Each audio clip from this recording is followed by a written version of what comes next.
Okay, afternoon everyone. So today would be our last day and our lesson focus on the remedy for breach of the contract. So first of all, you need to know what are the remedy for breach of the contract. So remedy, we could say the sanction, or we could say the punishment. So when one of the party they breach the contract, so the remedy would be applicable here. So if a party failed to perform part or all of the required duty obligation under the contract, then the breach of the contract happens, and then the other party cannot get the benefit is bargained for. So that's why the remedy would be applicable. Okay. So when it's come to the remedy for breach of the contract, actually in accordance with the Vietnamese law and the CISG, we got the four main remedy for breach of the contract here. So the number one, you can see that is the specific performance. So in Vietnamese, we could say buộc thực hiện đúng hợp đồng. Okay, specific performance. And the number two would be the penalty. In Vietnamese, we could say phạt vi phạm hợp đồng and damages, buộc bồi thường thiệt hại. And also the last one, avoidance of the contract, hủy hợp đồng. So that's it, the four common remedies when someone in the contract breach the contract. Okay. So today we will examine in turn the four common remedy here. Now let's start with the specific performance, everyone. Specific performance. Thế thầy đọc lại cái tên tiếng Việt của specific performance đi thầy. Specific performance in Vietnamese we could say buộc thực hiện đúng hợp đồng. Okay.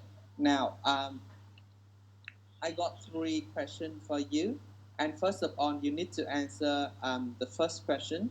If the seller has met non-delivery or deliver a part of goods, so if you are the buyer, what should you do?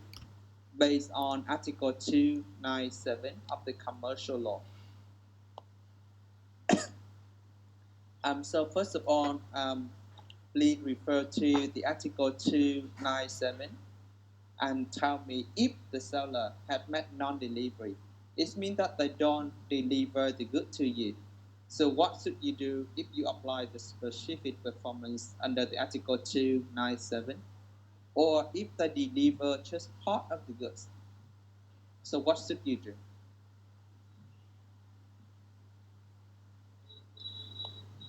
So again, you need to read the Article 297 Commercial Law to answer for the first question.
Okay, Julie, what do you think? Based on the Article 297, point 2 and point 3. So I think that if like the seller is the breaching parties and they force to deliver goods, so they breaching party must pay actual and reasonable expenses for the rectification. Which article that you based on? 297.3. How about the 297.1? Uh, mm, so, so for this article, I think like the bridging party shall have to bear any cost incurred.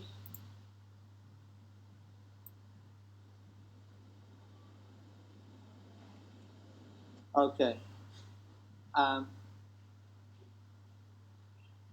Article 297, point 1, they just trying to define the meaning of the specific performance. So basically, specific performance based on Article 297.1 is that if one party in the contract, they breach the contract, so you may ask them to continue to perform the contract. Okay, so with that in mind, so if the seller had met non-delivery, so based on Article 297.2, so you keep asking them to continue to deliver the goods. So it's quite easy, right? If they don't deliver the goods, ask them to deliver. If they deliver lack of the goods, ask them to continue to deliver the remaining goods for you. So basically, that's the easiest way to um, remedy. It means that this is kind of the easiest sanction to apply here. So if they don't do things in the contract, ask them to do things. So that's it, the true meaning of the specific performance. Now, that's it, the first situation. The second situation, everyone, if the seller has delivered non-conforming goods, so what should the buyer do here? If the seller has delivered non-conforming goods, so what does that mean when I'm using the term non-conforming goods? It means that the goods you deliver may not be in good quality. Okay, not in good quality. Unlike this is not in conformity with the contract. So if this is the case, so what would we do, everyone? Chile.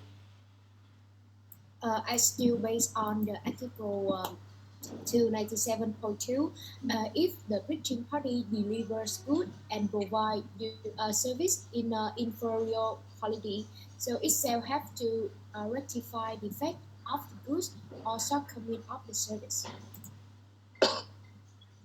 So in addition to rectify, or we can say repair the good, are there any options mentioned under the Article 297.2?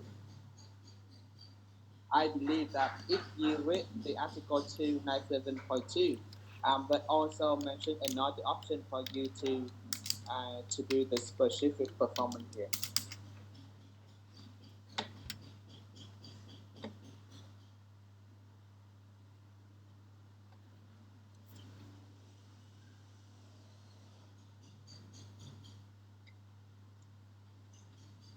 Are there any other option? The option number one, that if the seller deliver non-conforming goods, so you would ask them to repair the good.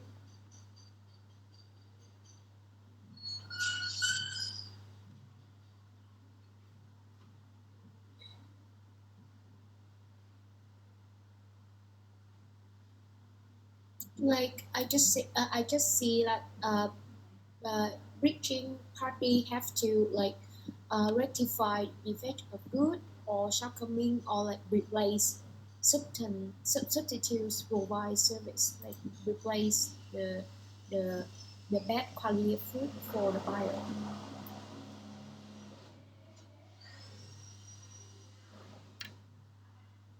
Sorry, what did you say? I mean like if like the seller has delivered non-conforming goods, so they need to rectify rectify defect of the good or shortcoming. It means like the seller must replace and provide again the high quality um, goods for the buyers. Um, No, what you just say is just one option only. It means it just repair the goods. Actually, if you read the article 297.2, the two different options.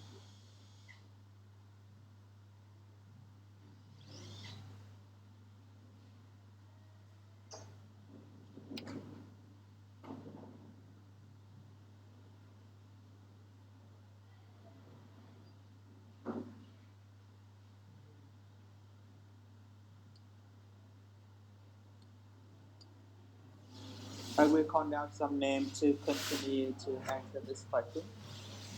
So my question is again, if the seller has delivered non-conforming goods, so as the buyer, what should the buyer do? Based on the article 297.2.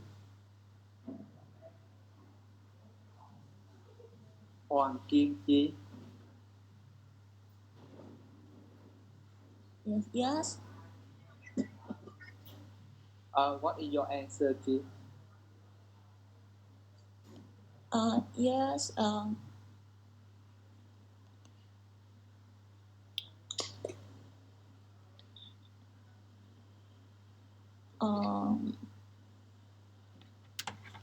can you repeat the question? I just repeated already, Chi.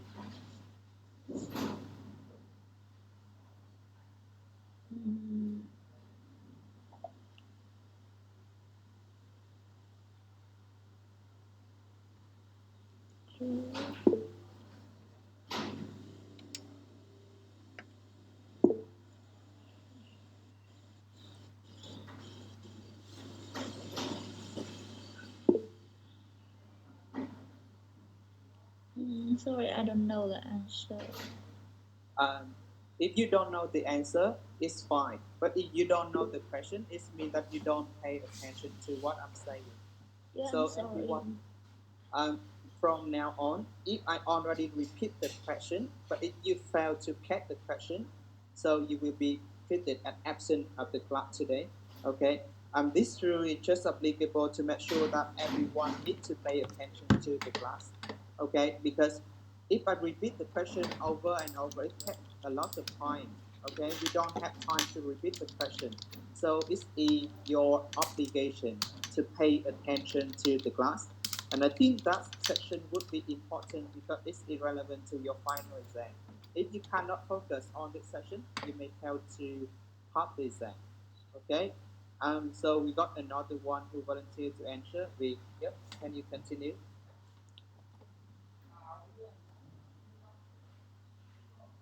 Yeah. So I think if the delivery party who does not deliver the not good, maybe they have to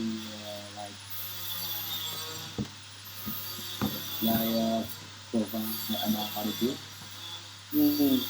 That is the first option. That is the first option. Okay. So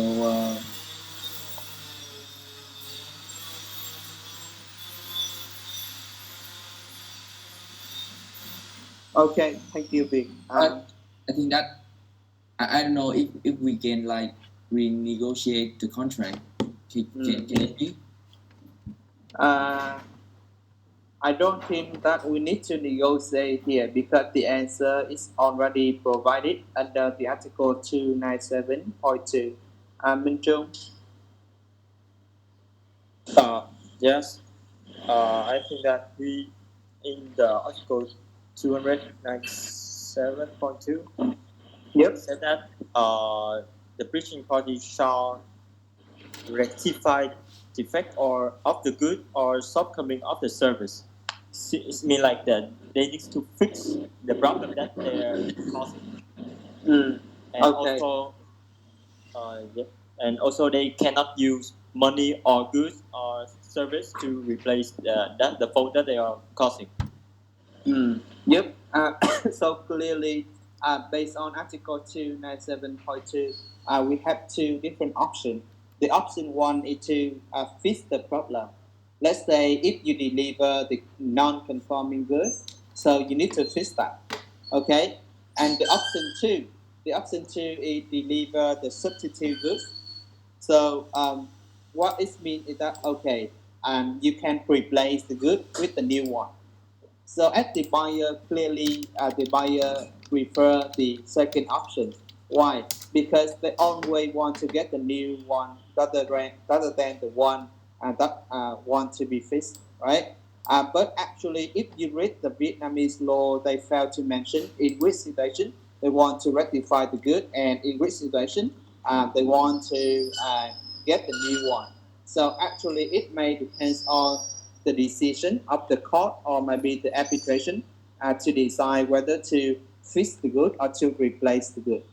Okay, I want you to make a comparison with the article 46 of the CIFG to see that when the seller deliver the non-conforming goods, so what are the options of the buyer here? Is that the same or different with the Vietnamese law? You get my question, everyone?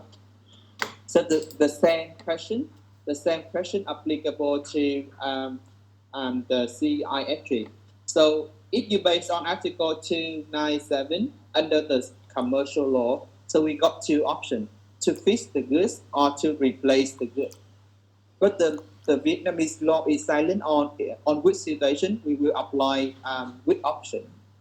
So now look at the CIFG Article 46 and to see the remedy would be the same or different. Okay.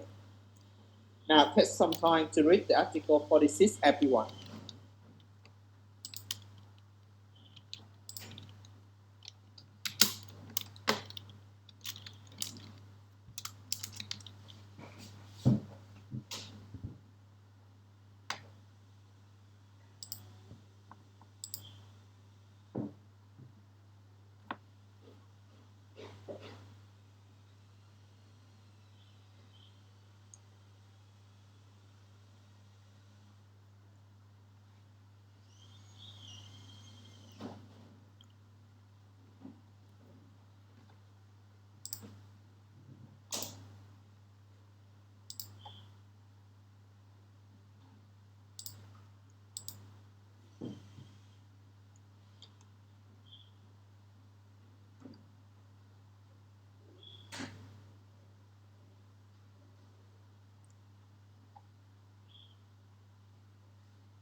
Okay, John, can you continue?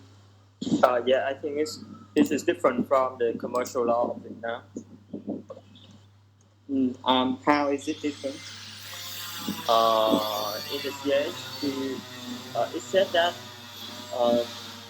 in the article 42 said that article 46, yeah, article 46 said that to be getting a substitute good, there need two conditions.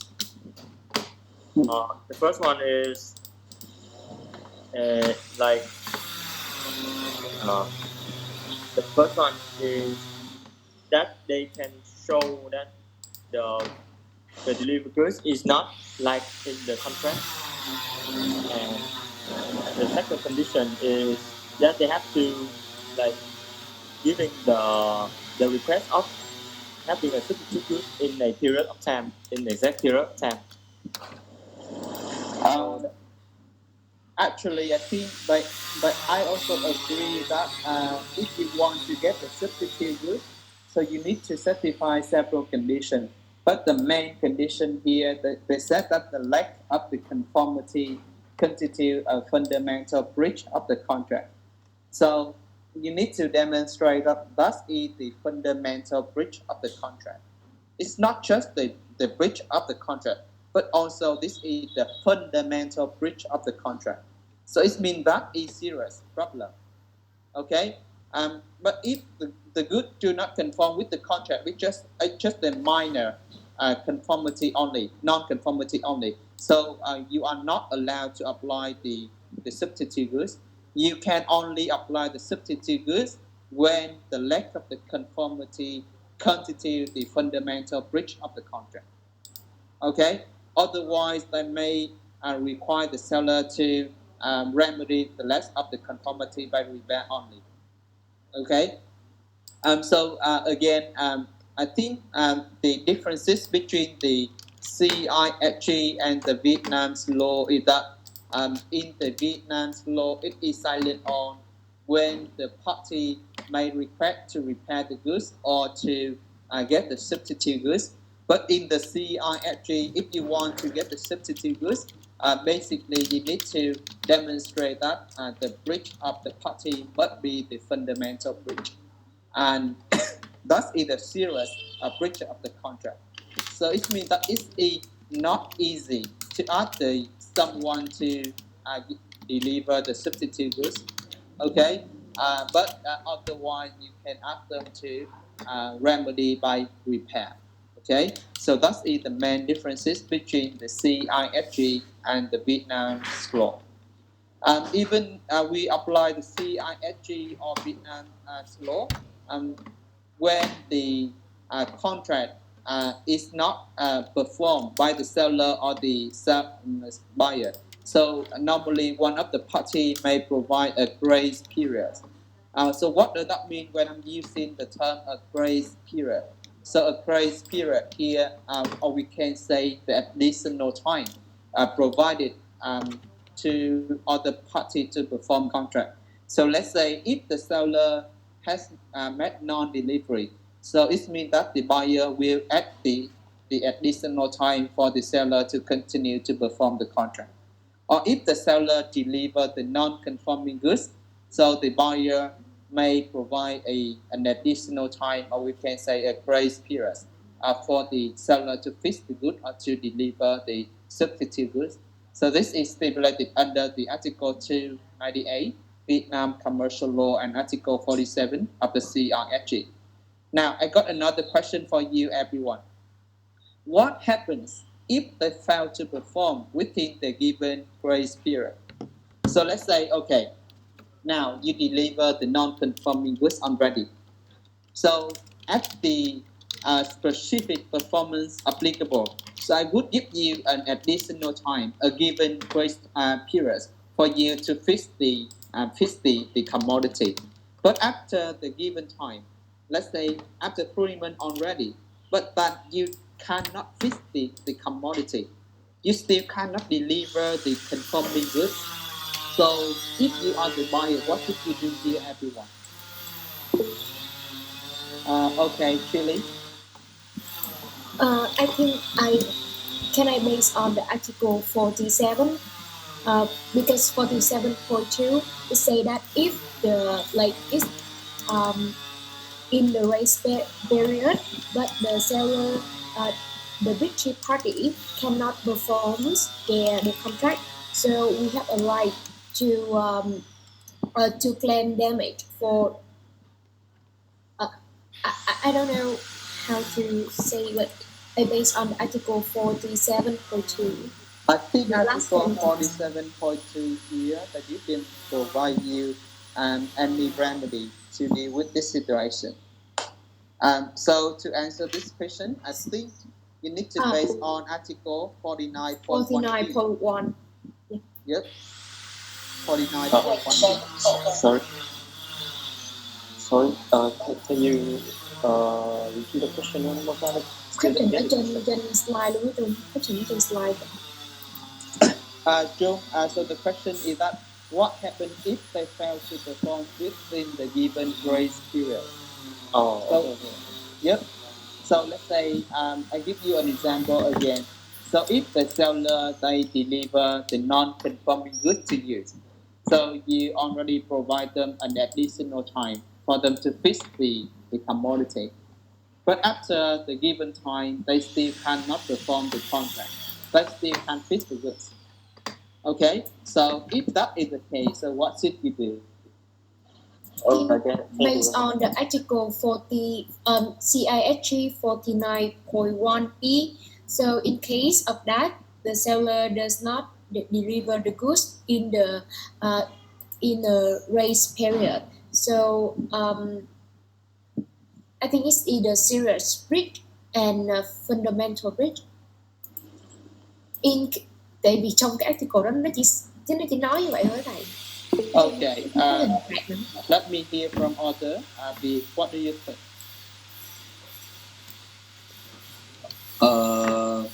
So in the article 49.1p, this leads us to the article 47. So that it means like if the sellers make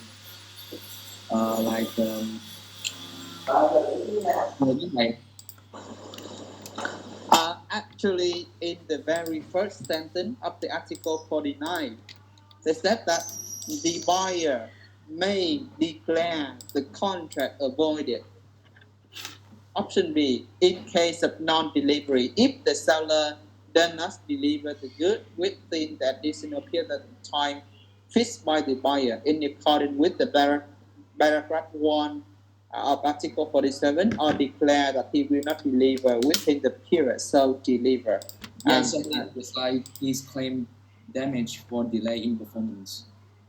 I think here it's not just claim for damages, but the important remedy here is that the buyer may declare the contract avoided.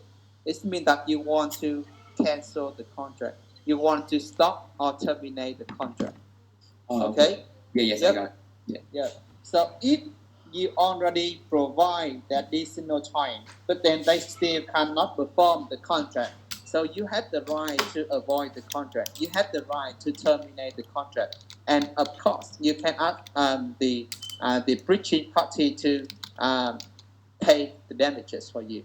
So that's the principle set by the Article 49.2.1b. Okay.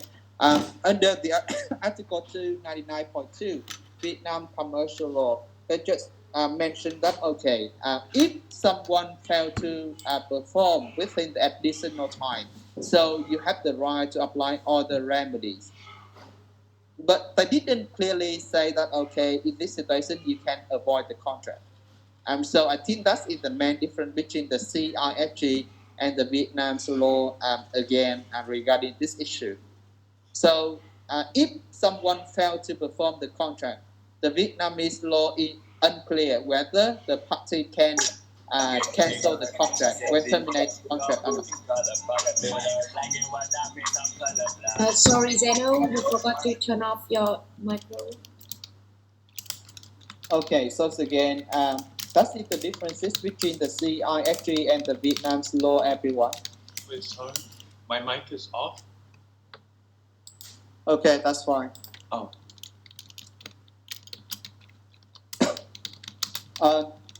Is that clear, everyone? Yes, clear. Okay.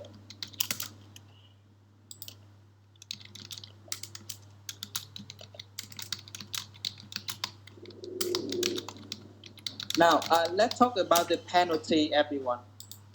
So penalty in Vietnamese, we could say phạt vi phạm hợp đồng. Okay. So first of all, I want you to read the article 300 first. 300 Law on Commerce 2005. So for the penalty, the CISG had no regulation about the penalty. So for the penalty, we need to try to examine the law on commerce only. Okay.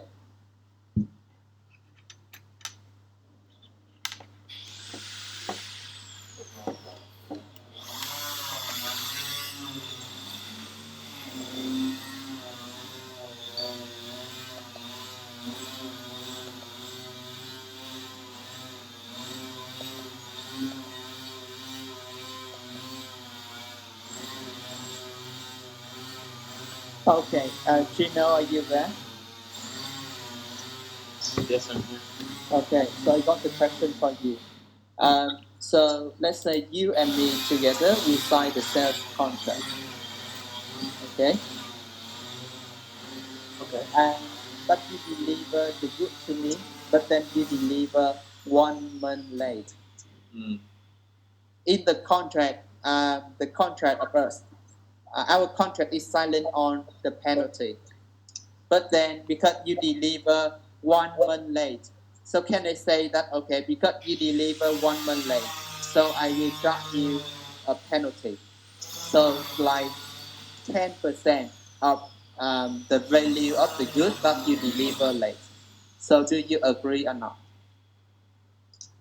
Like if there's 10% off, you said? Because you deliver the good late to me. So I think told you, that's okay, you have to pay 8% of the value of the good that you deliver late. Oh wow. So do you agree or not? Because you deliver the good late to me. Mm-hmm. I mean, it wouldn't sound reasonable, but then it's not good for the personnel who deliver. Okay. The point here is that we will not consider whether it's reasonable or not. We need to consider whether it's illegal or illegal. So your answer needs to base on Article 300 on the slide. So with the Article 300 on the slide, do you agree or not? Do you agree to pay the penalty for me?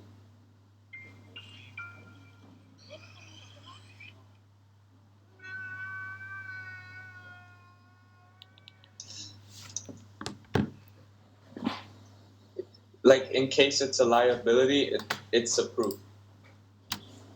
So you already delivered the good late to me. Yes. But then the penalty is not mentioned in the contract. Oh, that's illegal then. That's legal. No, illegal. Illegal or legal? Not legal. No. Why? Because it's not in written form. It's not in the written form. Well, it depends on the contract, but if it's not written, then so it's not mentioned in the contract. It's not mentioned in the contract. Yes, it's not mentioned. Yeah. So it's still illegal. Right. Oh, okay. I'm disappointed. Yeah. Okay. So the point here, everyone. So when we apply the penalty, the condition here set by the Article 300 is that if so agreed in the contract. So it means that when someone breached the contract and you already mentioned the penalty in the contract, so that at that time you can apply the penalty. If the party failed to mention the penalty in the contract, so you have no right to ask for the penalty. You have no right to penalize the other party in the contract because you are silent on the penalty clause in the contract. So again, the main condition for applying the penalty is that you should mention the penalty clause in the contract. Okay? Without specifying the penalty clause, so there is no right for you to penalize other party even though that they breached the contract. So as I mentioned with Channel before, if Channel already delivered the good 1 month late, or maybe 3 months late to me, but I didn't mention the penalty clause in the contract, so there is no way that I can penalize Channel because that's no mention in the contract. Okay, so again, the condition here for the penalty based on Article 300 is that the party must mention the penalty clause in the contract. Okay? Okay. Yes. Now, I would give you another situation, but you need to consider for me.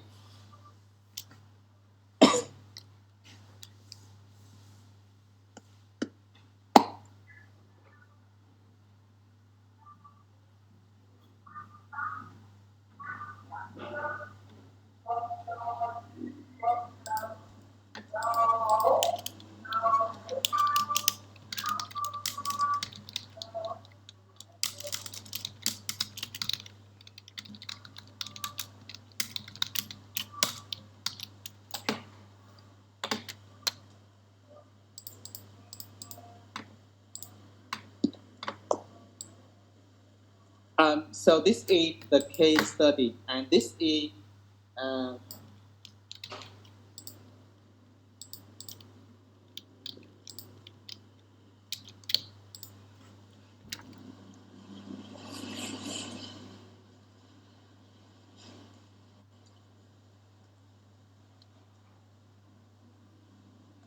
now this is the dispute between the seller and the buyer in the contract. And the one with the highlight in a blue color here, this is the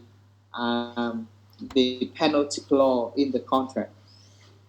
And you need to calculate the penalty charge in this case if the seller deliver 24 days late.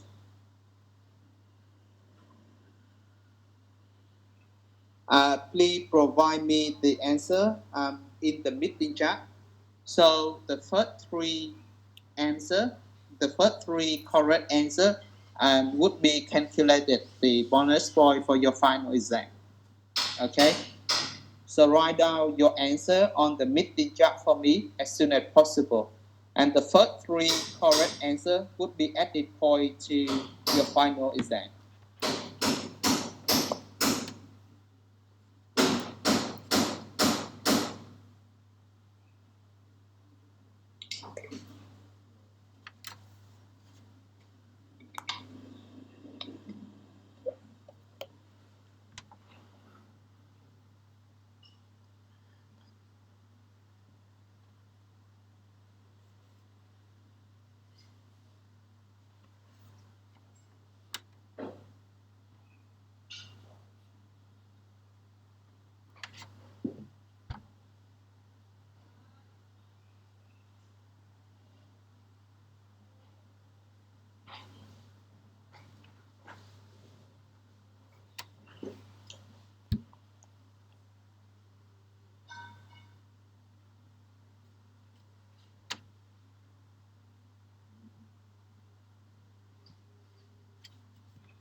Okay, so I got the first three correct answer from Yaheng, Tai Vi Hong, and Woon Wat. The correct answer would be 1.5%. So, Yaheng, can you explain why 1.5 is the correct answer? Yeah, so in the case they mention like the penalty only in the buyers have the right to penalize the sellers in case the delay shipment is more than 1 week.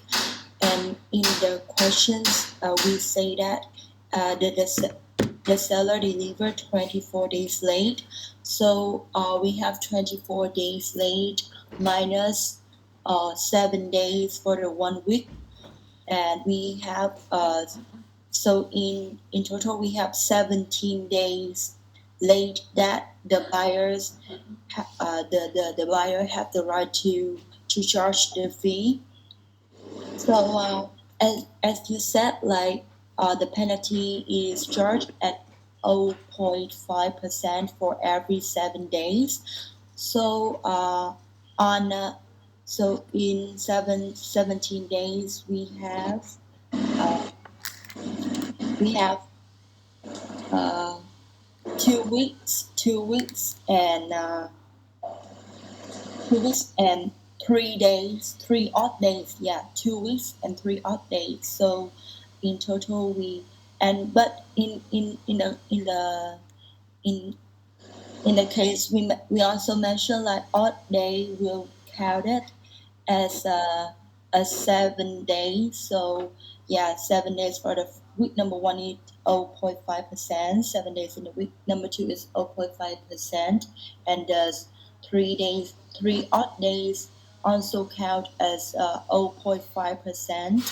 So in total, we have 1.5% for the Penalty charge. yeah. Okay. So I think that's it, the correct answer. So the seller delivered 24 days late. Okay, and they said that only in case the delayed shipment is more than 1 week, and the rate of the penalty is charged for every 7 days, starting counting from the day number 7 at the day number 8. So it means that the first 7 days late would be exempted. So you are free from the liability, because if you deliver late for the first week, so actually the late delivery for the penalty charge only 17 days, because we need to minus the first 7 days. Okay, so the 17 day late in total can be divided into 7 day, 7 day, and the last 3 days. Why we need to divide it into the 3 periods? Because the rate here, they charge for every 7 days. So the first 7 days would be charged for 0.5%. The second 7 days would be charged for 0.5%.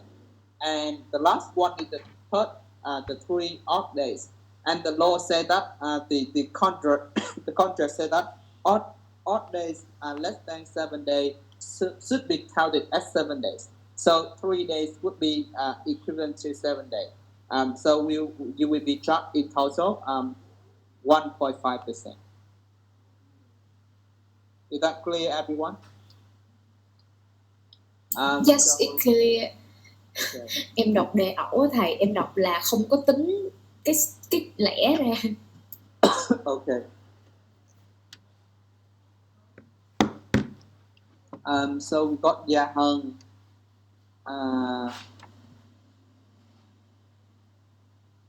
Yaheng, and then Tai Vi and Woon Wat. So that's the first 3 answers, and you need to tell the monitor to add the score. Lan, you got any question? Can I ask about what is the 10% of the penalty? Because I understand that, so I just take the 10% and plus 1.5% equal 11.1%. Okay. So the 10% here is the total charge. So the meaning of the 10% here is that, okay, in total, the penalty charge cannot be beyond 10% of the goods involved in the late delivery. So let's say in total here, the total charge would be 1.5, and it's still less than 10%, so it's still eligible. In some other case, you may deliver within a period of time longer, and it may calculate the penalty beyond 10%. If that is the case, so the maximum penalty charge would be 10%. So the 10% here is just about the threshold, or you can say the limitation of the penalty. In all cases, the penalty applicable to deal with this situation cannot be beyond 10%. It doesn't mean that you need to calculate 10% in your penalty charge. You get my point? Yes, sir, I got it. Okay.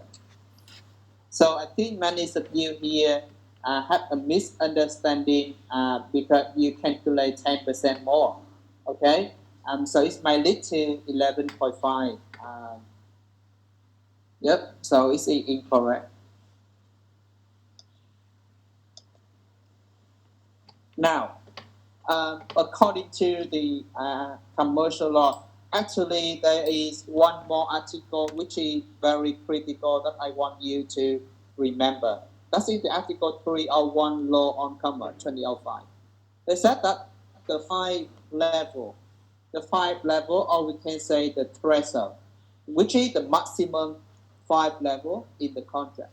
For a breach of the contractual obligation, or the aggregate 5 level for more than one breach, shall be agreed upon in the contract by the party, but must not exceed 8% of the value of the breach contractual obligation portion. So what does that mean? I can give you an example. Now, in the contract between you and me, so I say that, okay, if you deliver the good late, I will charge you 50% of the total value of the contract. Can I mention that in the contract, everyone? I'm saying that the contract is not just the negotiation between the seller and the buyer. So I can do everything that I want. So if the seller and the buyer agree that if you deliver the good late, so I will charge you 50% of the total contract. So that's illegal or illegal, everyone? Can I do so? Can I make the contract like this? Yes, I think yes. Yes. Because the contract will be between the seller and buyer. So two parties have a right to do anything in the contract. So if the good delivery late or something like that, so you can charge like a penalty for the sellers. Yeah. But here I trust which is the very high level. I'm asking for 50% of the total value of the contract. So you think that is still legal because that is the freedom of the contract. So the party can do whatever that you can negotiate in the contract, right? Oh, but when I read the article 301 on law of commerce, so the red words say that must not exceed 8%, but the contract you said is 15%, so maybe it's not it's illegal, you know. Yeah, that is the correct answer. The point here, okay, you have the freedom of the contract. You can negotiate, but then the point here is that the thing that you mentioned in the contract, it needs to be in conformity with the law. Not everything that you negotiate in the contract would be legal.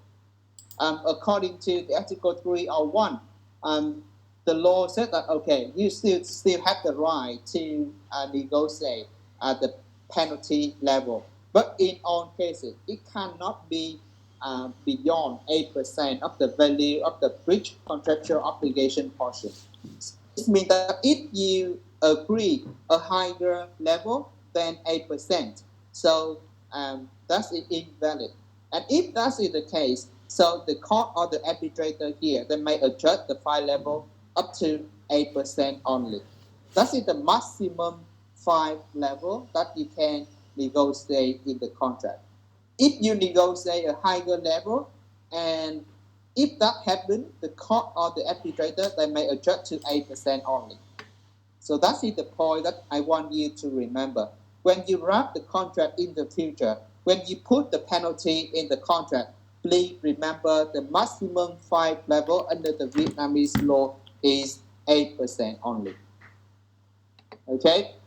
Now, we still have some exception. The first one is the Article 266.1 Law on Commerce, and the second one is the Article 146.2 Law on Construction 2014, and the third one is the Article 418 Civil Code 2015.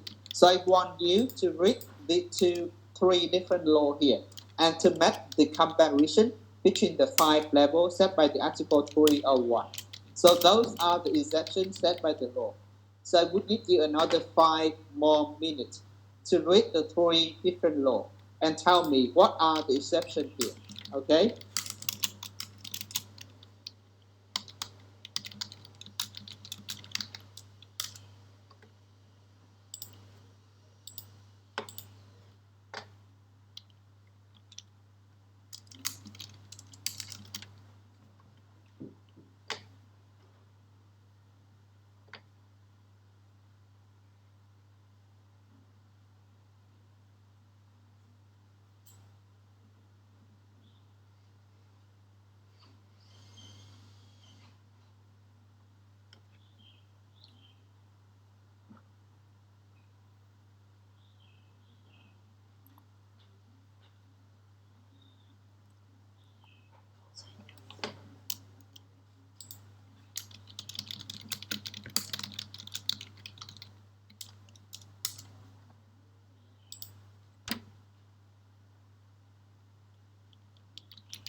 Now, first of all, I will invite someone randomly to answer. What are the differences between the Article 301 and the Article 266.1 Law on Commerce? Okay.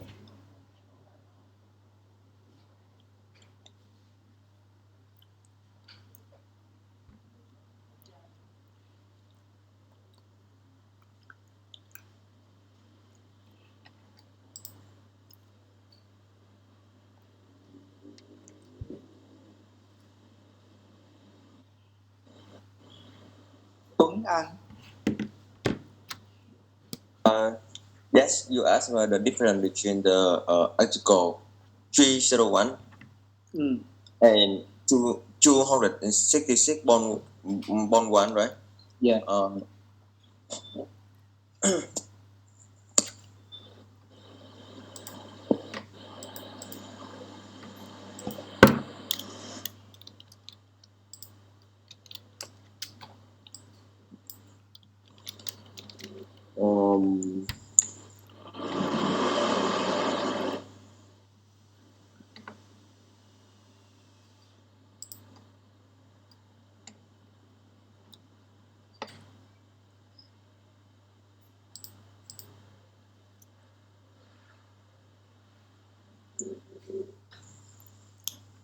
so the difference between about the Article 3.1 is about the commercial laws.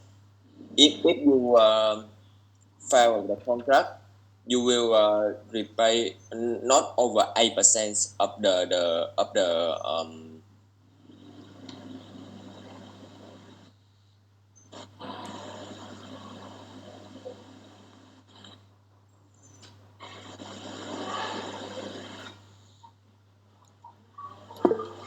8% of the value of the breach contractual obligation portion. Yep. Yes. How about the Article 266.1? The Article 266 is about the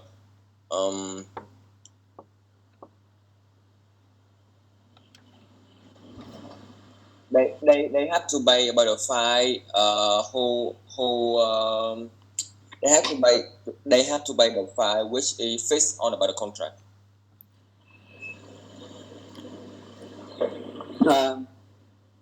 Actually, if you read the Article 266.1 and the last sentence, so they said that the fine level shall be agreed upon by the parties, but must not exceed 10 times the settlement service charge. So what does that mean? So here, let's say this is an exception of the commercial law. So in the principle, 8% would be applicable. That is the maximum.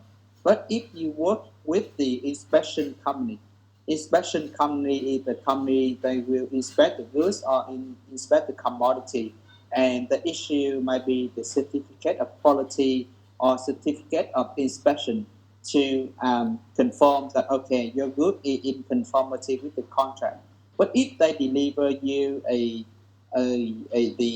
certificate, the incorrect one, so you can apply the penalty charge here, and the penalty charge here it can be 10 times higher than the charge mentioned in the contract.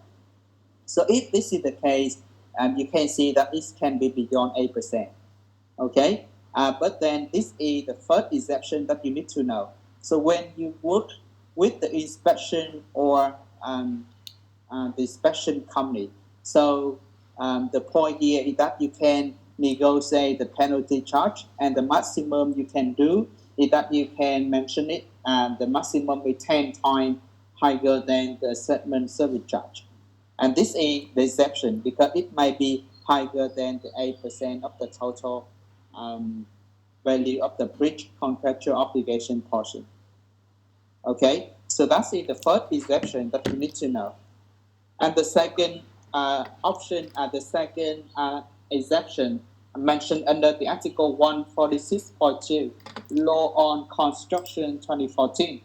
The law say For words using the statements, the fine level must not exceed 12% of the value of the violated contract. So what does that mean? So for the construction contract, especially when it's involved the work using the statement, so the fine level here cannot be beyond 12%. Still, 12% is higher than 8%. And so this is the exception, and this is just applicable when your contract is the construction contract, and it may involve the work using the state money.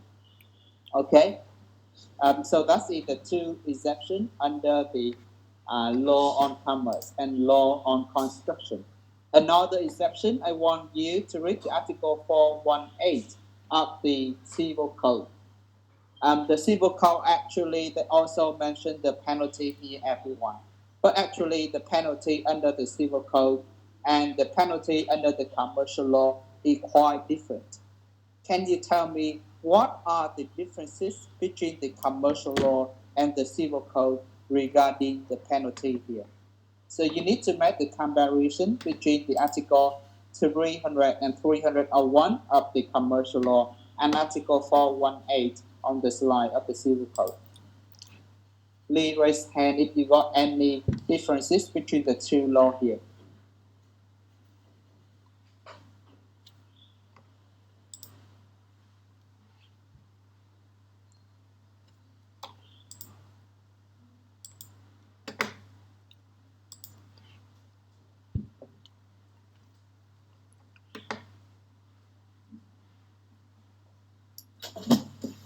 So now we point out the difference between civil code and commercial law, right? Yeah, that's it, true. Okay, Lang. I think it's about the percentage of the penalty.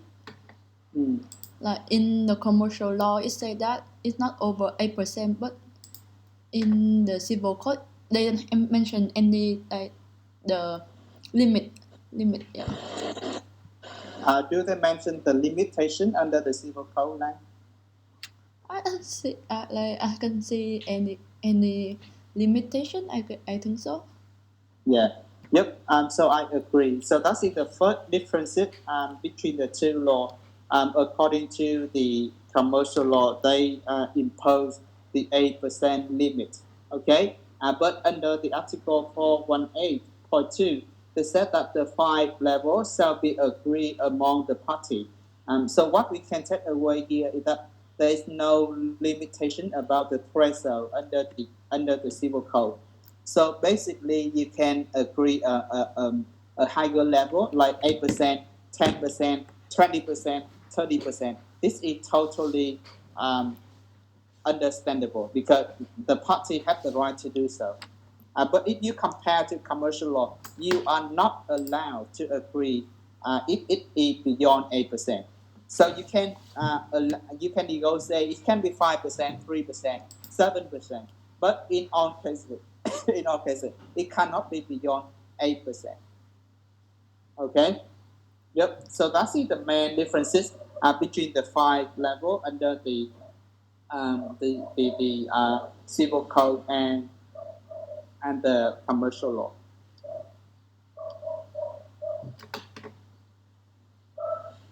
Now we have a review session here.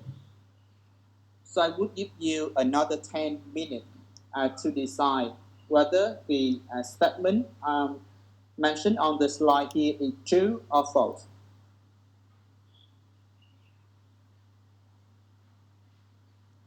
So I want you to work in the team together, everyone. I would give you another maybe 15 minutes to decide whether this statement is true or false. Okay? So we got 4 main teams already. Can you please just write down your team member in the meeting chat for me to monitor again?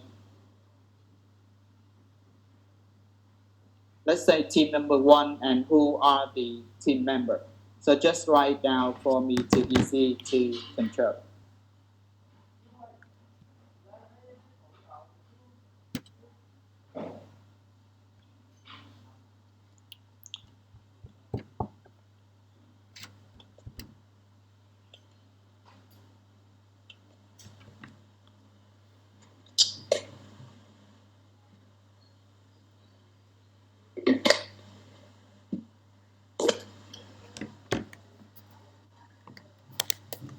Okay, we got team number 1 with Trung Tú Ngọc Dung, and group number 2 Gia Hân, Thái Vi, Ngọc Mai, Hoàng Trung, and Ngọc Vi.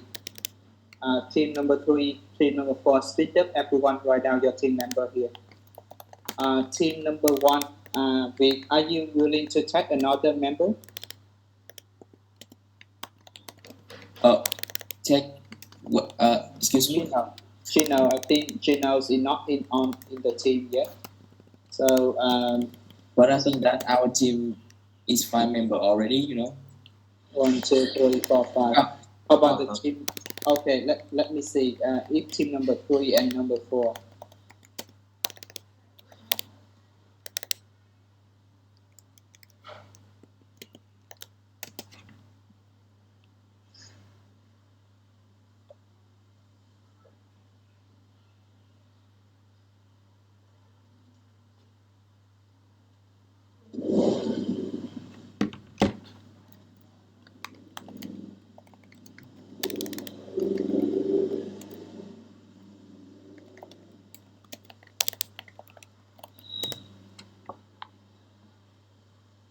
Group number 3. So we got Quân, Trang, Kim Chi, Tuấn Anh, Quỳnh Lan, Ngọc Thị. We got 6 people already. Okay. Are there any other groups, everyone?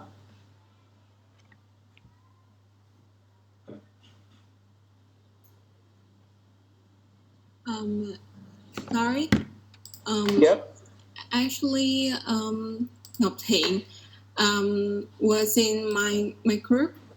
The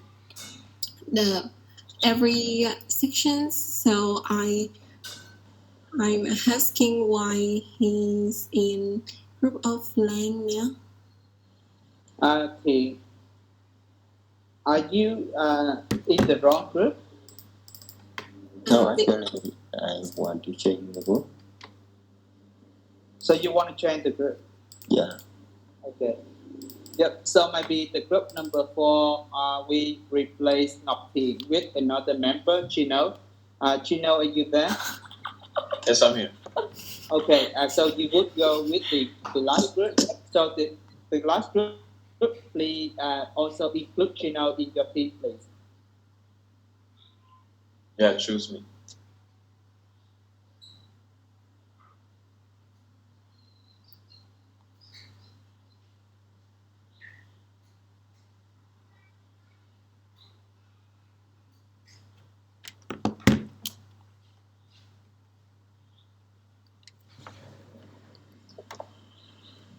So I'm still waiting for the last group to write down your team member.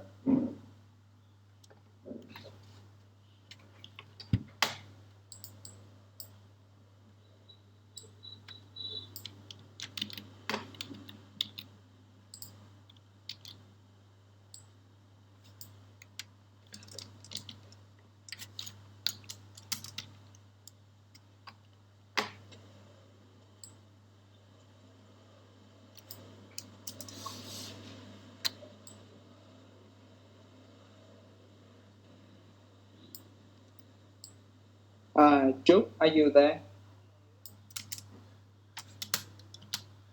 Sorry for interrupt, but can I have a question? Yes, Yeah. yes. At the beginning of class, you said the specific performance. Nghĩa tiếng Việt là gì anh? Buộc thực hiện đúng hợp đồng. Okay, thank you. Okay, where is the team number 4? Because I'm still waiting you to write down your team member.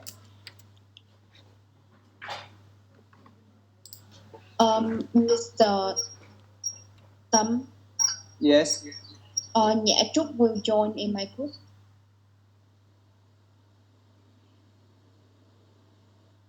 So, are there any other group left?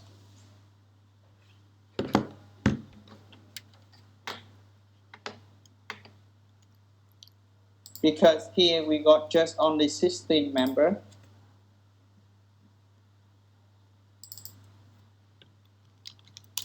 So if Trúc joined the team number 2, so Gia Hân, are you there? Yes, I'm here. Because now Gino still have no group, so I hope that you can tag him in the team as well for team number 2. Yes, okay, that's Yeah. fine. Yeah. Gino, so I think now you can become the member of the group number 2. All right, group 2. Yeah, group number 2, we got Ya Hân, Thái Vi, Ngọc Mai, Hoàng Chu, Minh Ngọc Vi. So please add him in the platform so that he can communicate with your team.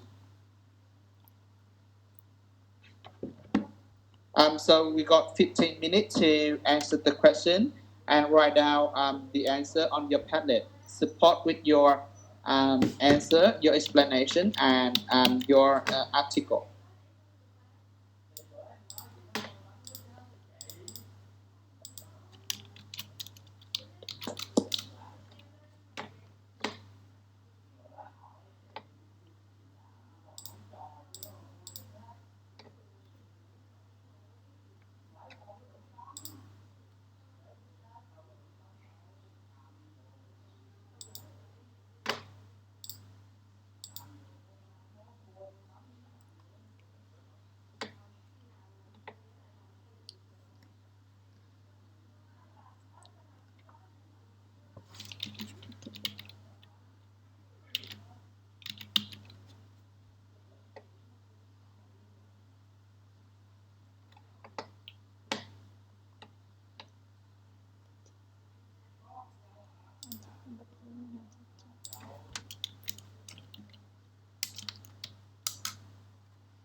Thầy ơi, sao cái Padlet nó nhiều quá vậy thầy? Thầy xóa bớt được không thầy? Để thầy xóa bớt nha.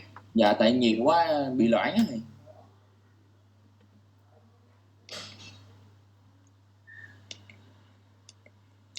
Ủa sao thầy xóa hết rồi mà ta? Em không biết nữa, tự nhiên em bấm vô cái em thấy nó một đống luôn thầy. No, thầy gửi nhầm, sorry.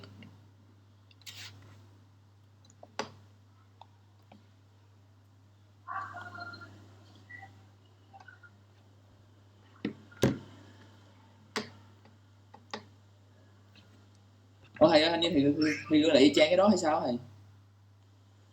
Chờ thầy tí, nó bị lỗi gì rồi. Dạ vâng ạ.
Thầy ơi, cho em hỏi lại là cái từ equitable nghĩa là gì vậy thầy? Từ nào em? Dạ, từ equitable. Là một cách công bằng á, fair đó. Dạ rồi, em cảm ơn.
Là đi mua nhiều đồ không vậy? Tí học xong. Mua ở đâu vậy? Mua ở đâu? Lung thùng giống như quần ấy không? Dạ. Mà cái áo nó cũng rộng, thành ra là dưới áo rộng thì nó lại che dưới phần đó cái thun.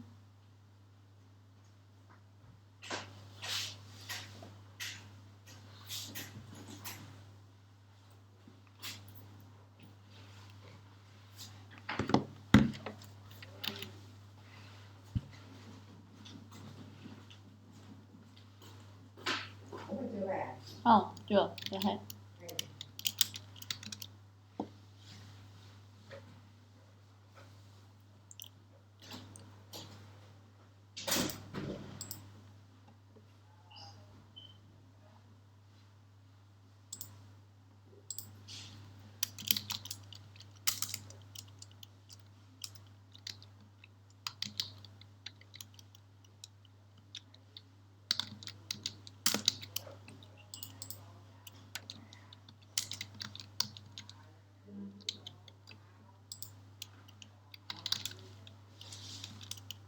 Hả? Ăn phở. Đó.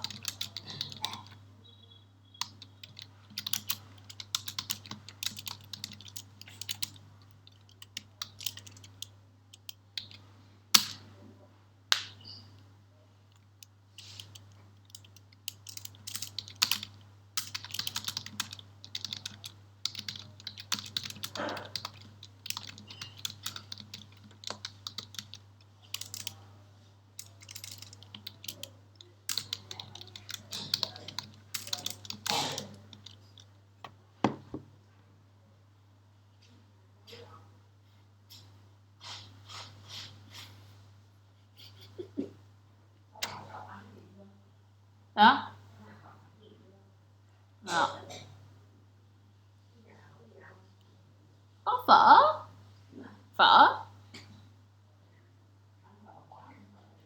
Phở quán. Chứ thì mình nhà rộng mà lắm.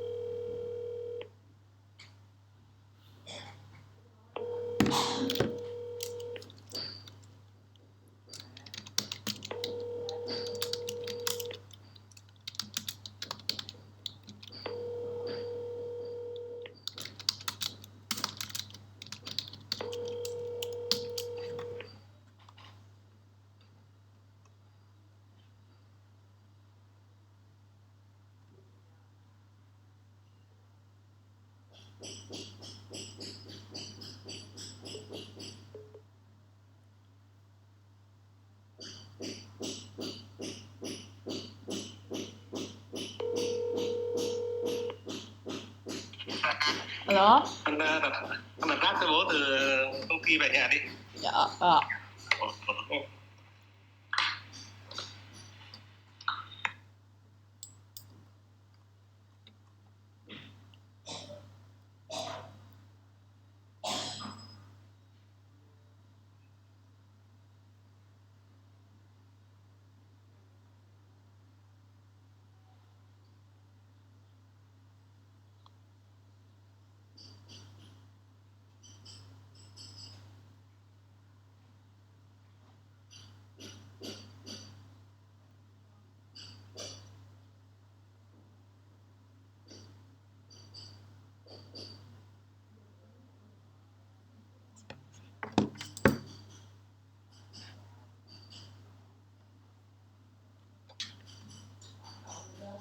Gọi cậu không được.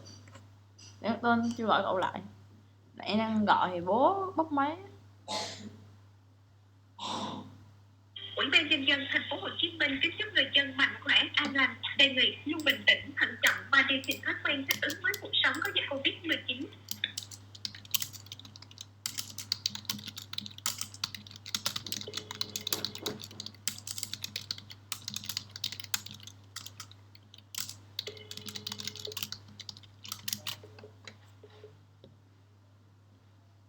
Alo. Alo. Dạ. Mình đi hàng với anh chị.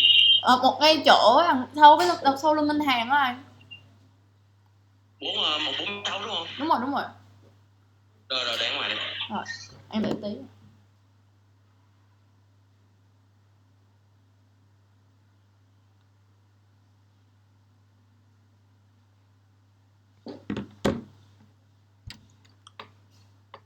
Ủy ban nhân dân thành phố Hồ Chí Minh kính chúc người dân mạnh khỏe, an lành, đề nghị luôn bình tĩnh, thận trọng và điều chỉnh thói quen thích ứng với cuộc sống có dịch Covid-19.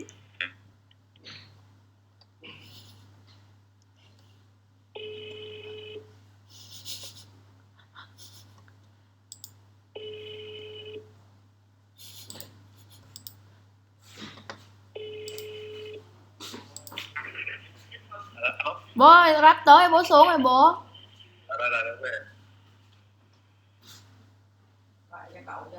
Bố đang gọi cậu, cái số này gọi cậu bị sao á, chưa kịp gọi thì ráp nó tới. Ráp nó gọi, chưa kịp gọi, đang gọi bố gọi. Ủy ban nhân dân thành phố Hồ Chí Minh kính chúc người dân mạnh khỏe, an lành, đề nghị luôn bình tĩnh, thận trọng và điều chỉnh thói quen thích ứng với cuộc sống có dịch Covid-19.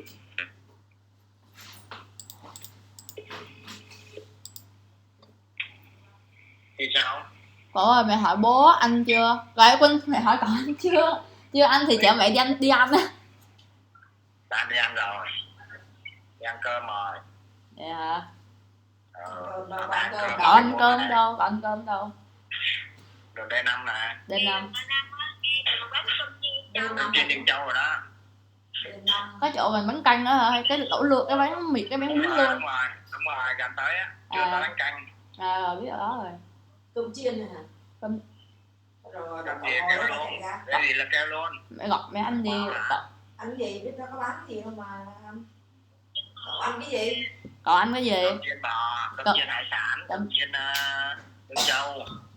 Bò hải sản Dương Châu. Thế nào? Cơm chiên hải sản. Hải sản. Cơm chiên cá bò. Cậu mẹ hỏi có cơm chiên cá bò không? Có cơm chiên cá bò. Cơm chiên cá mặn á. Không. Lấy lại hải sản hả? Hải sản hả cậu? Mẹ chạy ra. Rồi kêu anh Hà trở lại ra. Anh Hà lên nhà hả? Ông Hà chưa?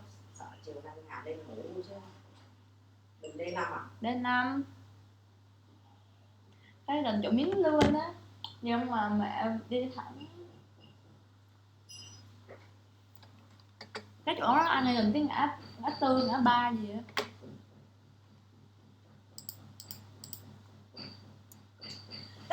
Trời.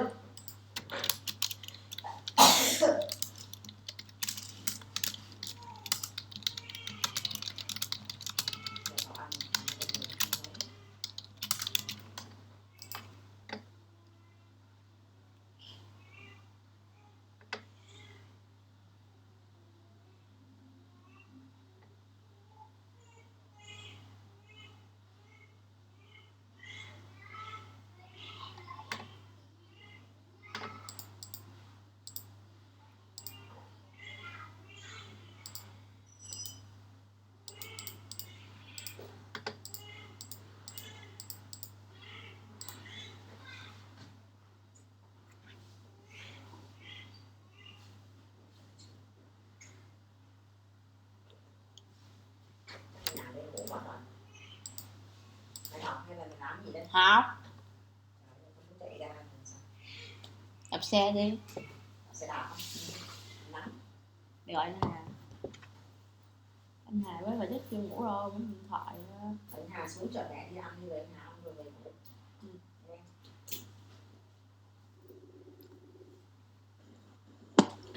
Okay, so I can see the answer from the three main group here.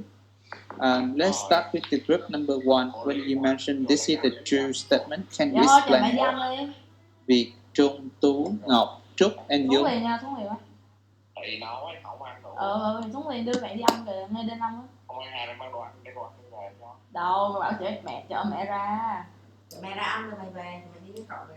Mẹ bảo anh Hà chở ra rồi anh Hà đi về. Thích về bằng cái gì? Cậu chở. Vậy nha. Chung, you will answer the first question. Yep.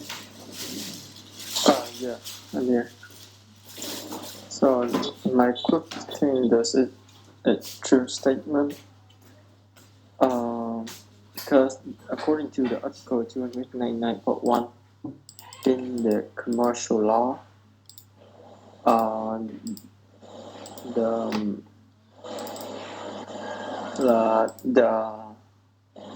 the agreed party may claim for damage and fine to be paid. So that means that the breaching party must pay for the agreed party. Okay, thank you. Group number one. How about group number two? I think that you mentioned is it the false statement, and so can you explain a little bit more?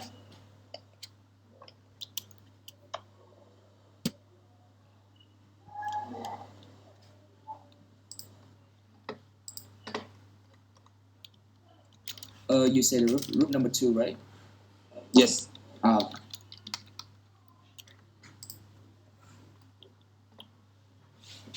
you hear me? Yes. According to the article 297.1, specific performance of a contract means a remedy whereby the aggrieved party requests the breaching party to properly perform the contract or apply other measures to cause the contract. But like in the statement, it is requiring the party to specifically pay a certain sum of money. But in the article, it said the breaching party shall have to bear any cost incurred.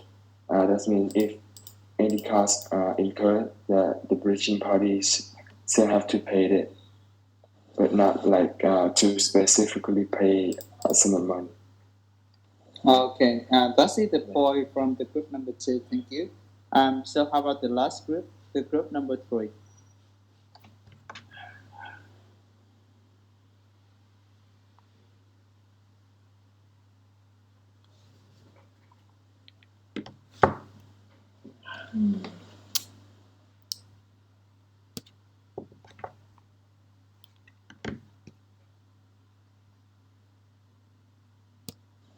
Teacher, can you repeat the question again, because I just have like my internet connection is a little bit lag, so I cannot hear your question clearly. Yeah, I'm asking the first question. What do you think about the first question? I think it's false and based on article 297.2, where the breaching party failed to deliver good.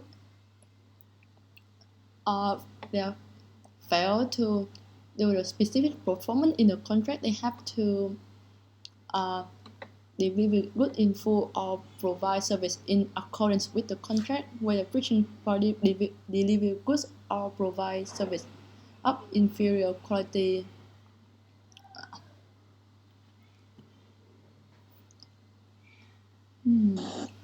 So why is it false?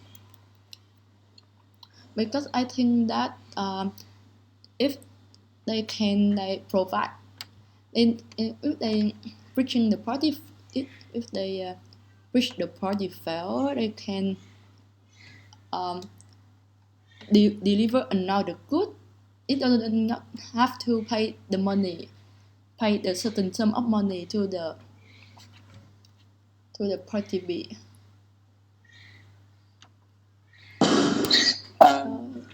Actually, this statement, I think this is the false statement, and the answer I think you should base on Article 297.1. The Article 297.1 of the Commercial Law or Law on Commerce. So that's it on about the definition of the specific performance. And the law says clearly that the specific performance means a remedy whereby the aggrieved party requires the breaching party to properly perform the contract or to apply other measures So it means that they need to properly perform the contract or apply all the measure. So it does not necessarily mean that we need to pay money to order. So let's say if we deliver the lack of goods, so all we have to do is that we have to continue to deliver the remaining goods. Or if they fail to deliver the non-conforming goods, so all they have to do is that they repair the goods, or they may make a substitute goods. They don't need necessarily to reply to make the payment here. Okay. So the key definition about the specific performance is to ask order to properly perform the contract and apply all the measures. So those measures or those remedy may not include paying money to order. So that's explain why this statement is false. Is that clear, everyone?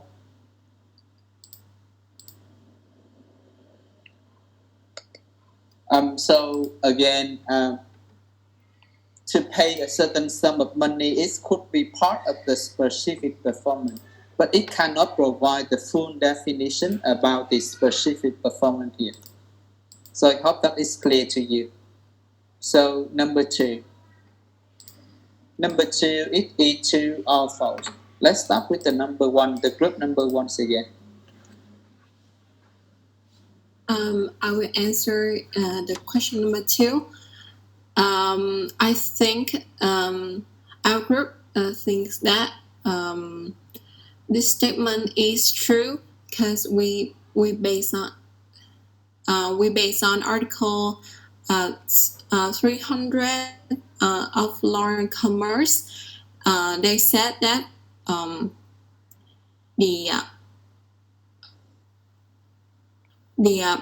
amount of fine for each breach of a contract is agreed by all the parties in the contract. So we think that the statement is true.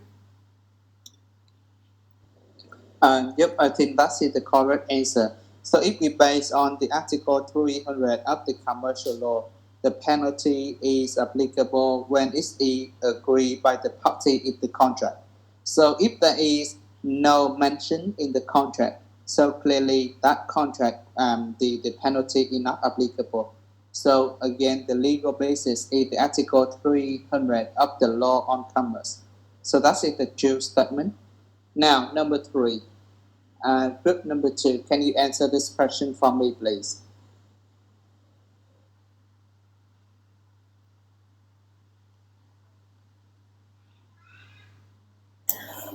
Yes. So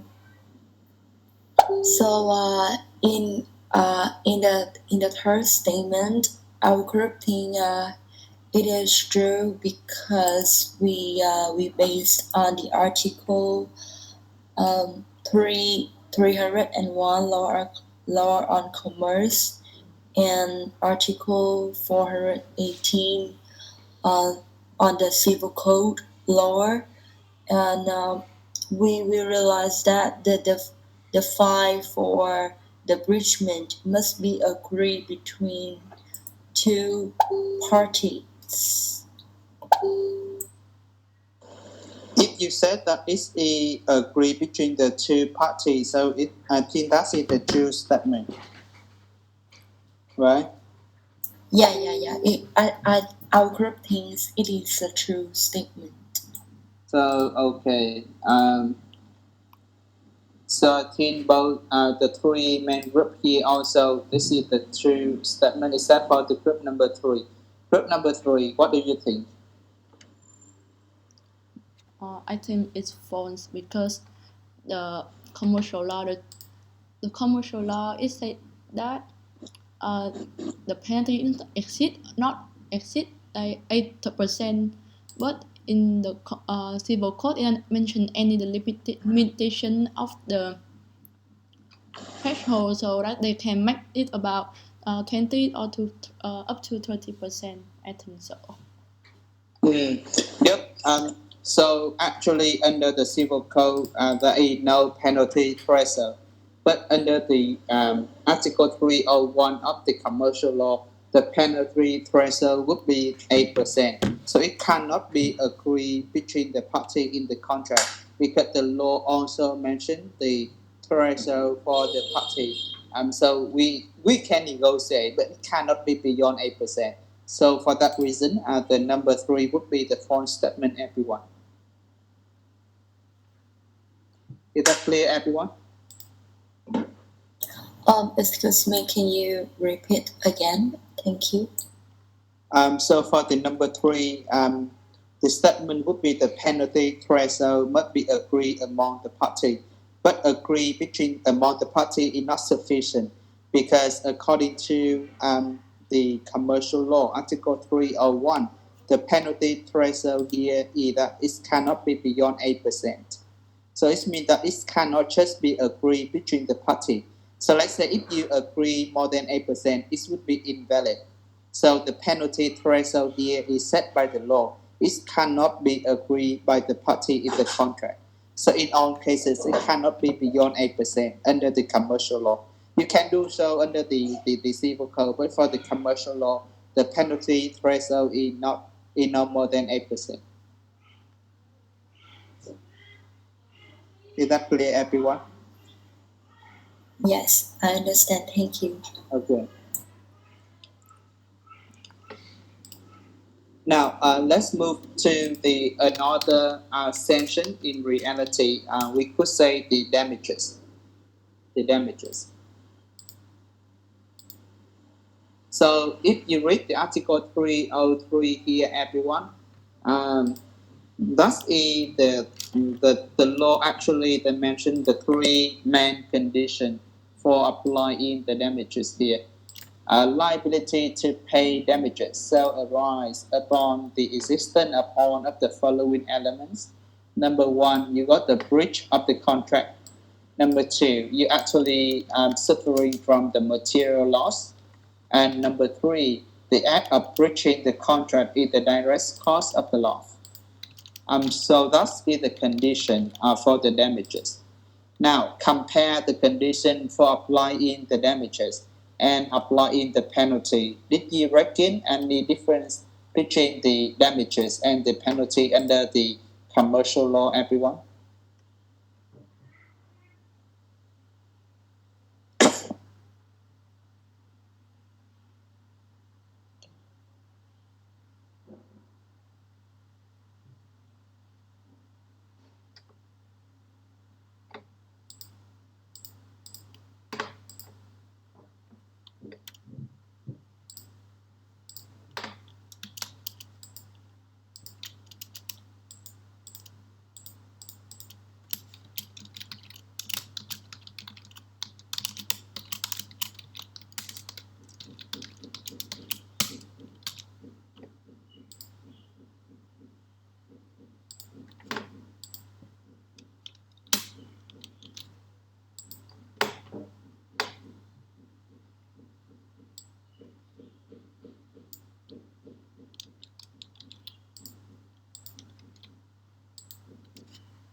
Okay, so for the damages, do we need to mention it in the contract to apply? If the party didn't mention the damages in the contract, so when one party breached the contract, can we apply? Can we claim for the damages, everyone? Yes or no?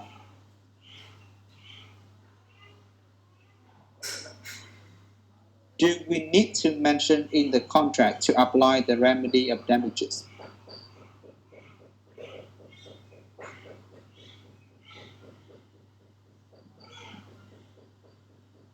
Yes or no, everyone? Let me call someone randomly to answer this question. Lệ Dung.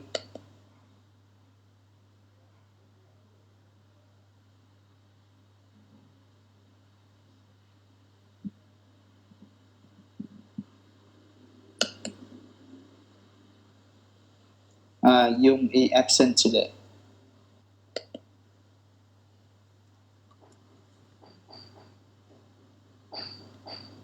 Quỳnh Lan.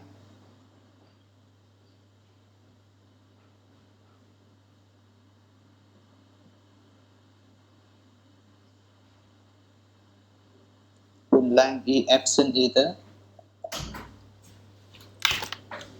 Oh yes, sorry because I just go outside to take the thing for my mom, so I didn't hear you.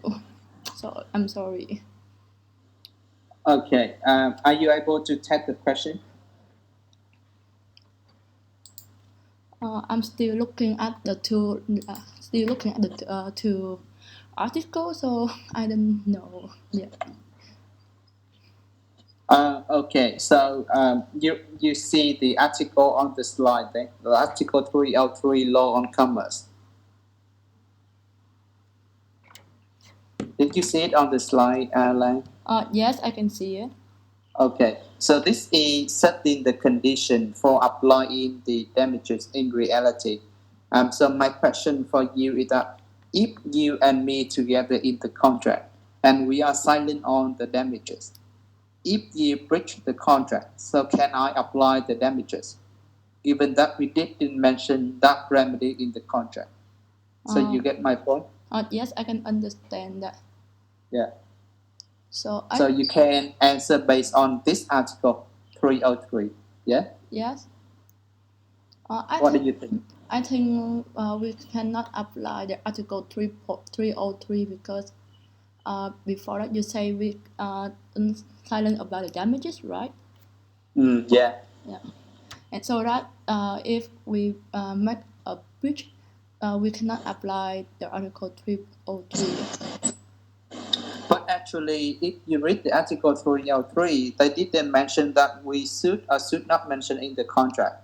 As long as you demonstrate that, okay, that's the breach of the contract, and that breach of the contract is and you are suffering from the loss, and the breach of the contract is the direct cause of the loss.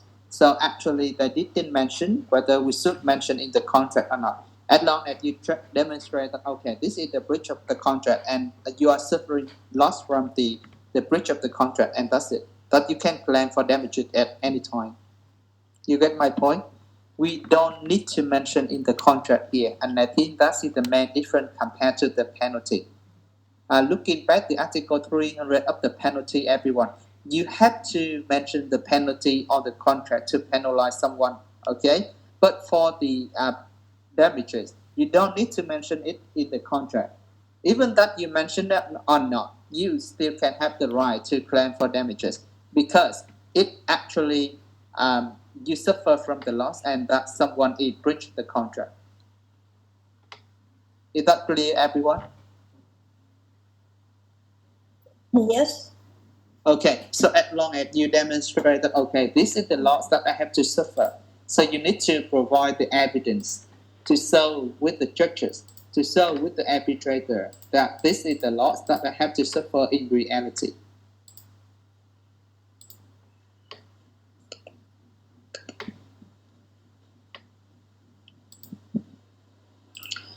According to the law, the loss, the damages could be the loss suffered by the other party as the consequence of the breach, and also it could be the loss of profit. The loss of the profit in Vietnamese we could say lợi nhuận bị bỏ lỡ or lợi nhuận mắc cỡ. Okay. Um, so the principle of claiming for damages is that we must bear the burden of the proof of the loss. So let's say you actually losing 1 billion, but you just demonstrate that you are losing 500 million. So you cannot claim for 1 billion because all the one that you want to claim need to be based on the evidence. Without the evidence or lack of evidence, you cannot claim for damages. Actually, your real loss is 1 billion, but you demonstrate that they are losing 500 million only. So all the money that you can claim is 500 million, not 1 billion. Okay? So that's the thing that I want you to remember. Now, I want you to join me in the discussion here. This is the real case study between the Vietnamese buyer and the Korean seller. And within the dispute here, the question for you is that if you are the Korean seller, would you agree to pay for any of the above or not? And please explain why. So I would give you like, we still working in the same group, okay, with 3 main group, and I would give you like 20 minutes for the discussion, and we are back after 20 minutes. Okay, it's now 3:05, and we need to write down on your answer before 3:25. Is that clear, everyone?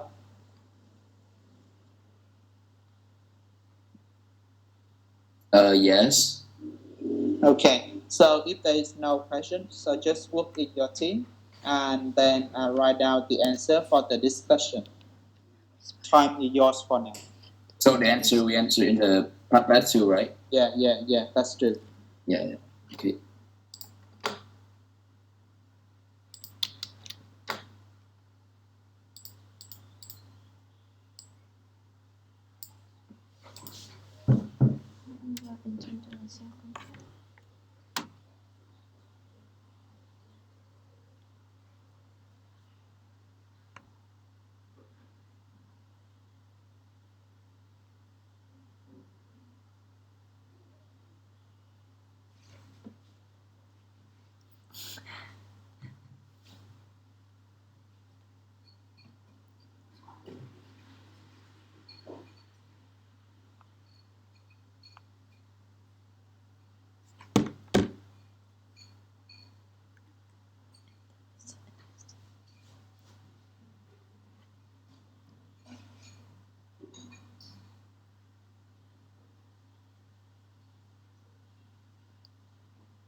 Mr.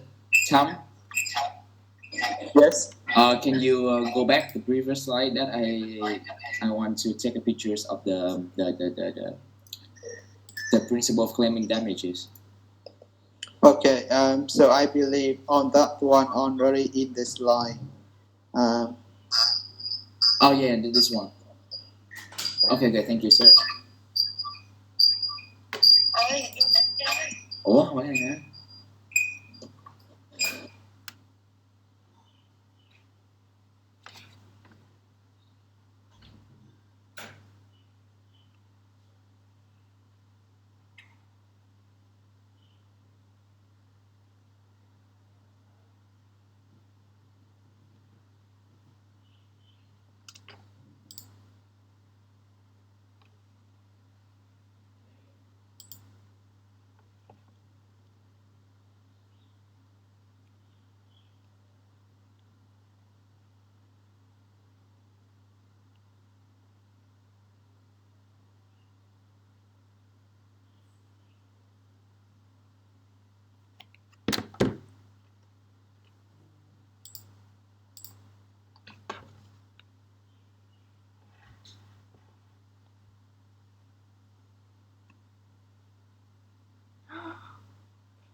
quần áo xong rồi cái sọt nó ướt ướt rồi giặt chưa? Cái sọt để mày mới giặt hả bố? Hả? Chưa. Ướt mà. Trong mấy cái bộ đồ vậy hả? Con mới giặt con chưa gì á, con chưa phơi. Trong rồi dưới em có mà trong cái sọt ở ngoài nó ướt không có, quần áo ướt không có. Kỳ vậy, cái con lên trên lại. Mới giặt rồi. Thì con ngâm con giặt, con giặt xả lại rồi.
Dạ. Gì cô?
Tè, móc ngay cửa. Anh Đèo ơi, để cái đống này xuống dưới.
Okay.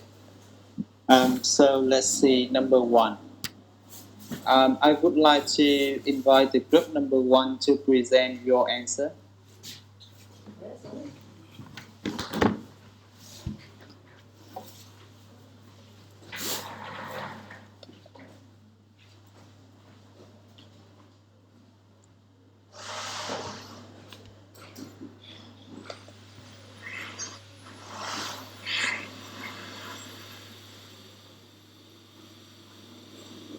So, in my opinion, that in our group opinion, that the Korean seller have to pay for number 1 and number 3 because in the classification of damage, this is the loss suffered by the Korean seller as a consequences of the breach. Okay, so group number 1 support the option 1 and the option 3. Okay, so let me hear from the group number 2.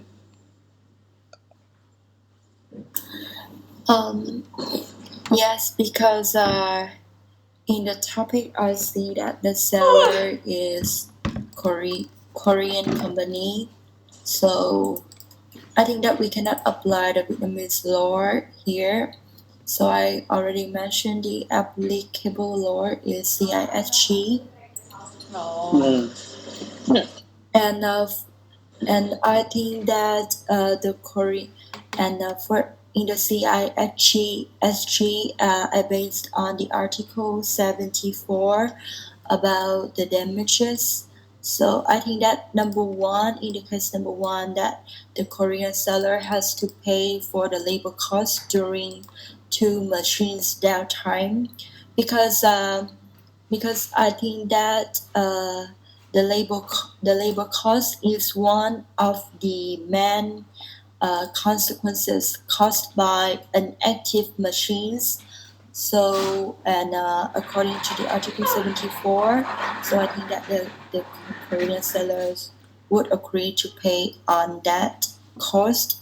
And for the statement number 2, I don't think that the Korean seller have to pay for the interest on the contract because in the topic they say that according to the contract it has mentioned 12 months warranty after installation, and but the machine have just been suspended for only 40 days, so the seller have the time to fix or to renew the new one. And moreover, like the Korean seller has already sent some experts to check the machine, and the most important one is that they didn't mention about the the seller need to pay for the interest if there is some damage of the machine. And for the number 3, I think that the Korean seller may only pay for the loss of revenue based on the Article 74 CISG. The loss of customer and the loss of morale are not relevant to the problem here. Yeah, that's all my point. Okay, thank you for the detailed explanation. So group number 3, do you agree with the group number 2 that just mentioned?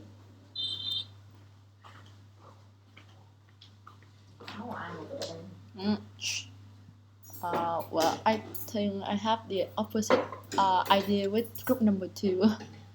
Our group choose the commercial law based on Article 303, and they have the Korean seller they must compensate the damage to the buyer.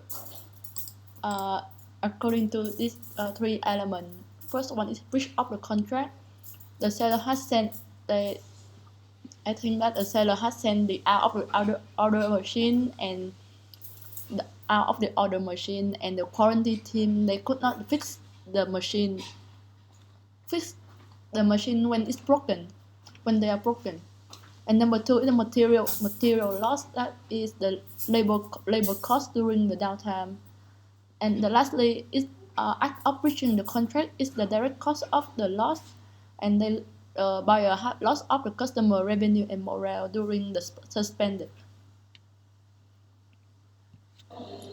Okay, so I think that the 3 main group here, at least you already have some common point. But to deal with the situation, I think I agree with the group number 2 that we need to define the applicable law first. And because this is the transaction having the foreign element between the Vietnamese buyer and the Korean seller. Okay, so the CISG would be applicable because Vietnam and Korea would be the member of this convention already. So the CISG would be applicable. So Article 74 would be relevant to apply here.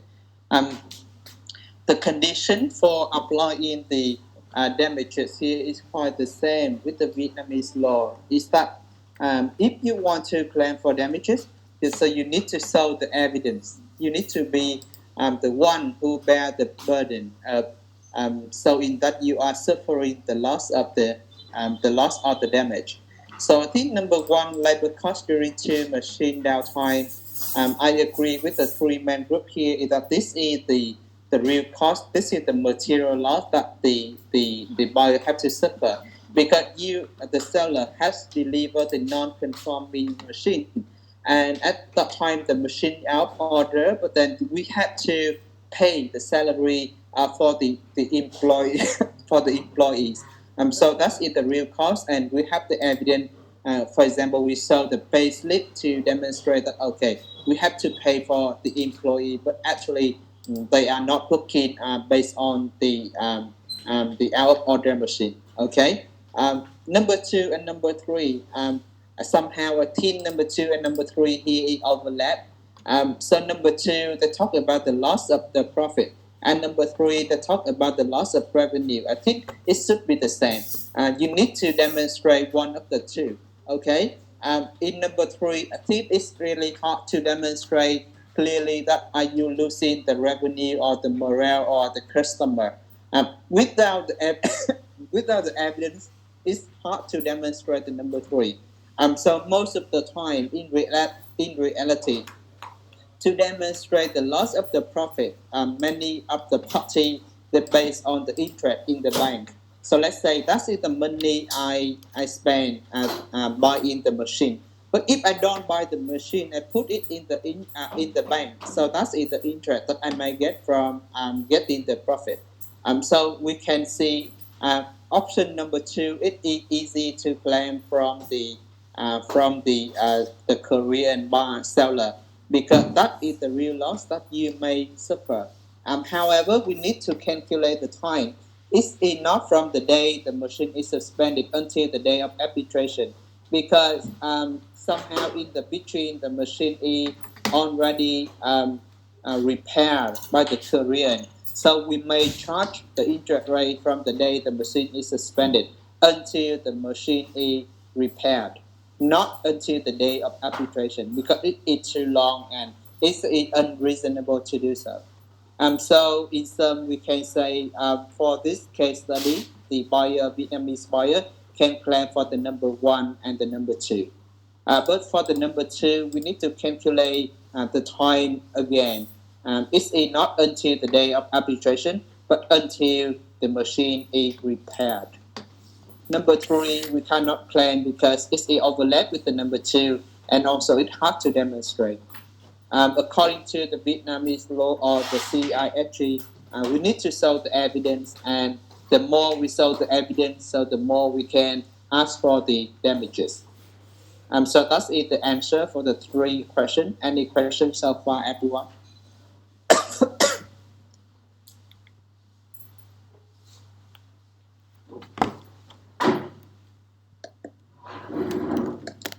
So if there is no question, let's move to the very last section of today's lesson, which is the avoidance of the contract. So for the avoidance of the contract, this is the most serious punishment that the party apply. When you sign the contract, you may not want the contract is avoided, but somehow it leads to that consequence that the contract is avoided. So I want you to answer the 2 questions. When the contract is avoided, and what are the consequences when the contract is avoided? Okay. Now, first of all, look at the law on Commerce 2005, and particularly read the article 312 to article 315 and answer for me. Number 1, when can we avoid the contract, and what are the consequences of avoiding the contract? Okay. Now look at the commercial law first, everyone.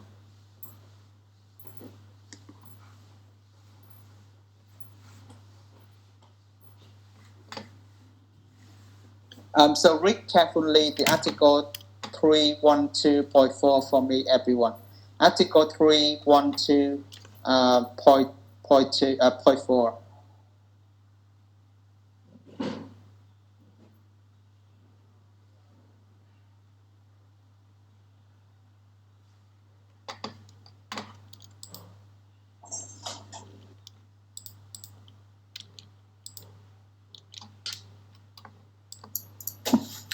So now we read all the article in the screen, right? Now you just read the article 312.4 to tell me what are the conditions for applying the avoidance of the contract under the commercial law. Okay, article 312.4. Oh yes.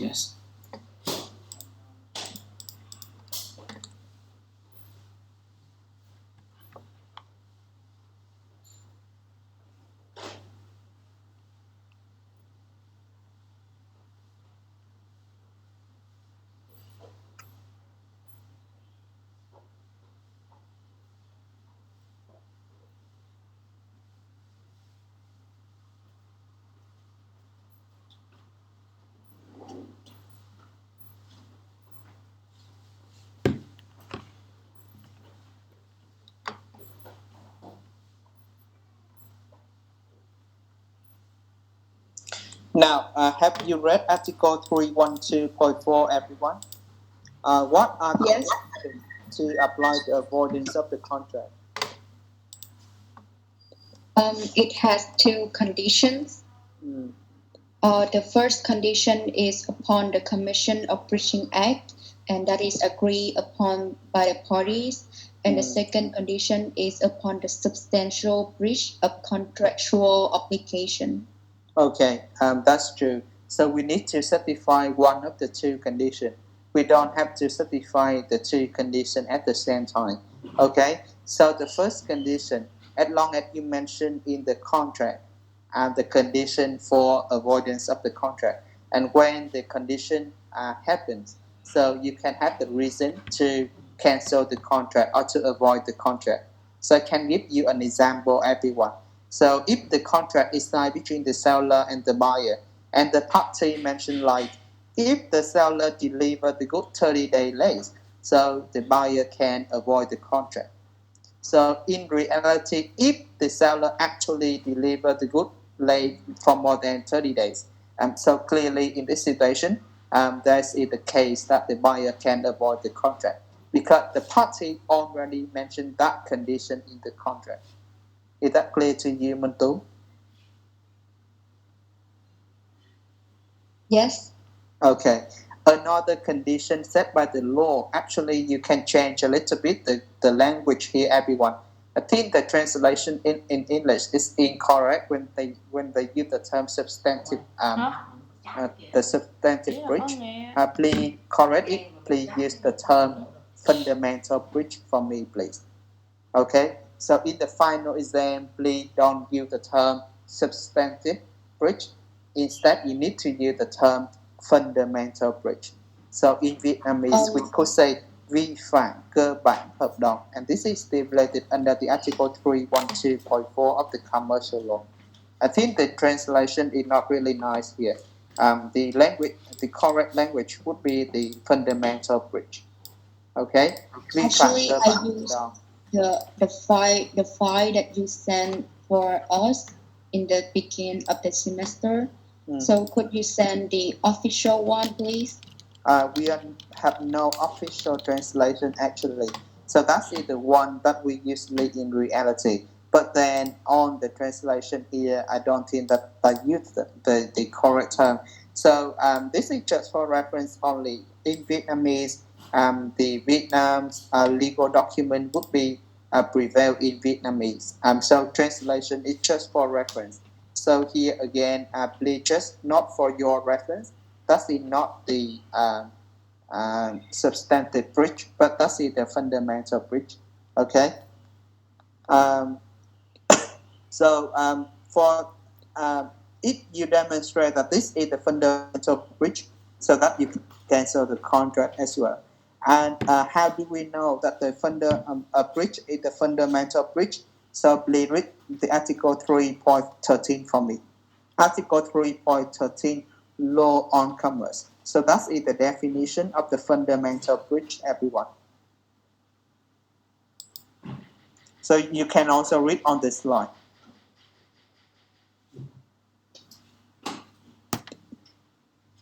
Article 3.13, Law on Commerce. So they said that fundamental breach means a contractual breach by a party which causes the damage to the other party to understand that the other party cannot achieve the purpose of the entry into the contract. So what can you take away here is that, okay, if you demonstrate that if someone breached the contract and that prevent you from getting the benefit from the contract, and that prevent you from achieving the purpose of the contract, so that cannot perform that contract anymore, so you can avoid the contract. For example, if you are the restaurant that you buy the veggie, or you might buy the meat from other supplier, so that you can make the meal for the customer. But the good here is not in good quality, so you cannot make the meal for customer. So you cannot achieve the purpose of making the meal for customer. So clearly, we could say that is the fundamental breach. Okay. So one more time, if you base on Article 312.4, there are two situations that you can avoid the contract. The number one, easy. So if you know that the case, so you just mentioned on the condition in the contract. If that condition happens, so you can cancel the contract. But unluckily in Vietnam, many people they just keep the contract short and simple. They don't care much about the legal issue. They don't care much about the avoidance of the contract. So they didn't mention it. So the problem is that when you didn't mention the condition in the contract, if you avoid the contract, you have to demonstrate this is the fundamental breach of the contract. And you need to have to demonstrate. That is the fundamental breach. And how you demonstrate that? According to Article 3.13, you need to tell them that, okay, you cannot achieve the main purpose of the contract. Okay, so that's a bit challenging and that's hard, but you need to work on it. You need to demonstrate in front of the court or the arbitrator that you cannot achieve the purpose of the contract, and this is the fundamental breach, everyone. Okay, so if I got the statement, this is true or false, everyone. If the seller delivers the non-conforming goods, so the buyer has the right to avoid the contract in all cases, according to Vietnam's law. This statement is true or false?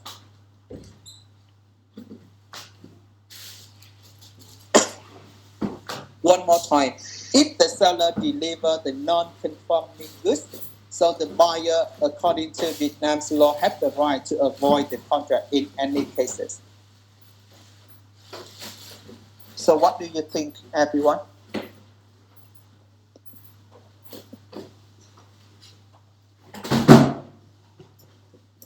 So I think like you have said that in Vietnam, the contract, they are, some people in Vietnam, they do the contract like very soft and simple, right?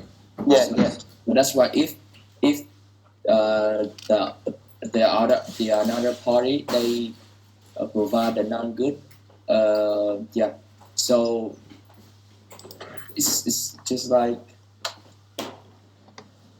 and we cannot use the voting of the contract. So I think the answer is it may depend.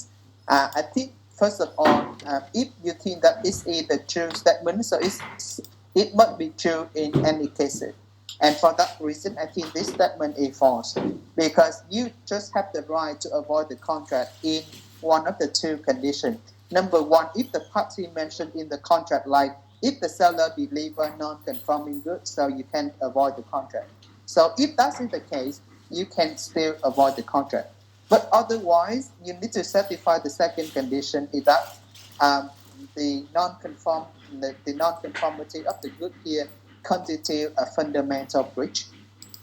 It means that you have to demonstrate that, okay, the non-conformity of the good here make the buyer cannot achieve the purpose of the contract. If you cannot demonstrate one of the two situations here, the contract cannot be avoided. You get my point, everyone?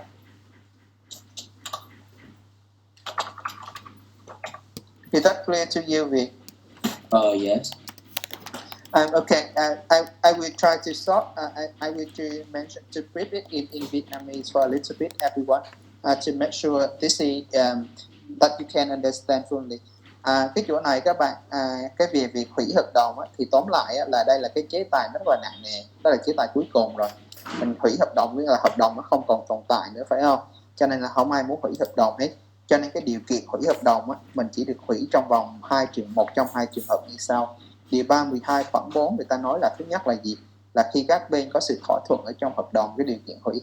Thì khi mình thỏa thuận cái điều kiện hủy mà cái điều kiện đó nó xảy ra thì mình mới được hủy. Nhưng mà trường hợp này trong thực tế nó ít xảy ra. Vì sao?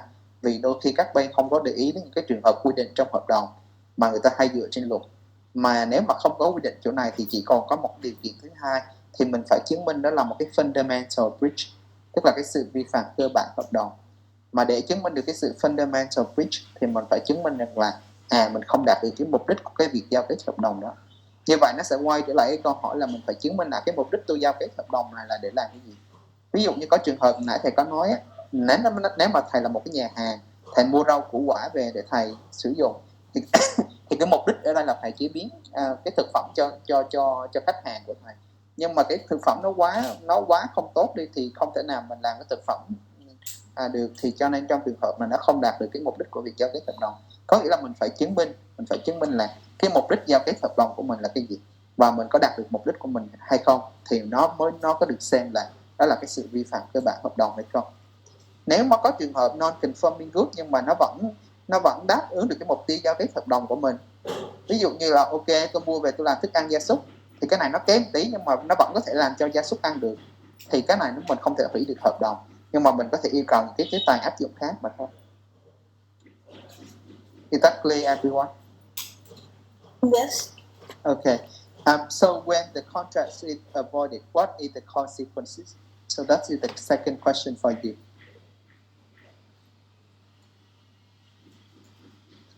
So to answer this question, I think you could base on article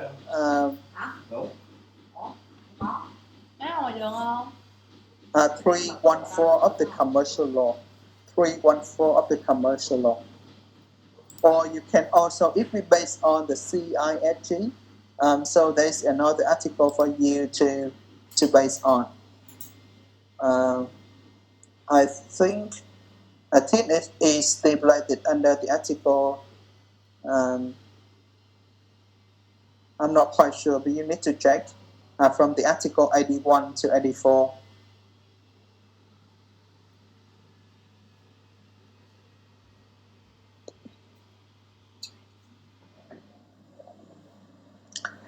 But basically, if you base on Article 314 or the CISG, I think the consequences would be the same. So when you avoid the contract, so at that time, the contract, the validity of the contract is terminated. So what does that mean? So everyone in the contract had to return the obligation back to the other. So let's say if you already deliver the good to the buyer, so the buyer had to return the good to you. If the buyer made the payment to you already, so you have to return the money back to the buyer. So it looks like nothing happened between seller and the buyer. We are going back to the starting point. So that's the legal consequences of the cancellation of the contract. And that's really serious. Because when you do the contract, we cannot believe that we want to terminate the contract. We want the contract to be continued. That's why we got the sanction of specific performance. But when you do the cancellation, so it means that everything is going back to the starting point. Okay? So there is no more obligation between seller and buyer. If I already deliver the good to you, so you need to return the good to me. And if I made the payment to you, so you need to return money to me. And also, if someone is in breach, so that's the fault of the seller. So the seller have to make the payment, or we can say the buyer can claim for damages in this situation. Okay, if you deliver the non-conforming good to me, and I have the reason to cancel the contract, so I can claim for damages if I demonstrate the real loss that I have to suffer. So that's the true meaning of the cancellation of the contract. Any questions so far, everyone?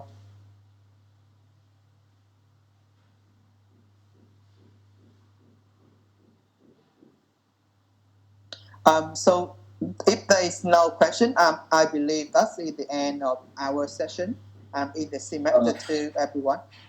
So that's it, the Q&A. Yes, please have the question, just let me know. So in this segment, the avoiding of the contract, so there's a lot of article, right? So which article that we have to more concentrate on? Okay, so for the Vietnamese law, you need to base on the condition for applying the avoidance of the contract, which is the article 312.4. Okay, and also for the legal consequences, so you need to base on article 314.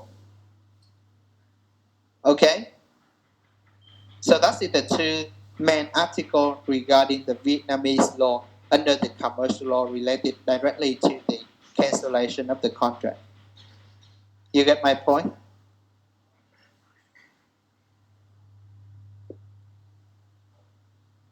Is that yes, clear? Yeah. So it's 312.4 and 3.4, right? Yeah. Yeah.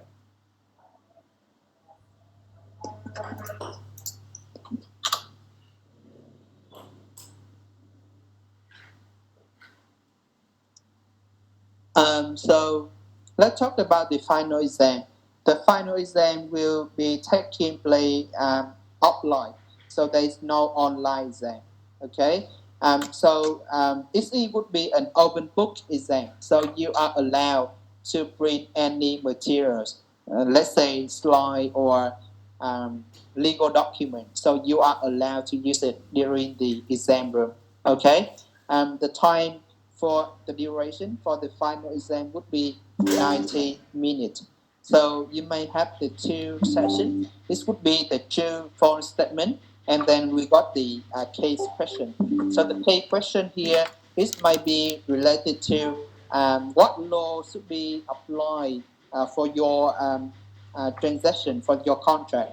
So you need to decide whether there is the foreign element or not. If there is a foreign element, so you may apply the CRFG.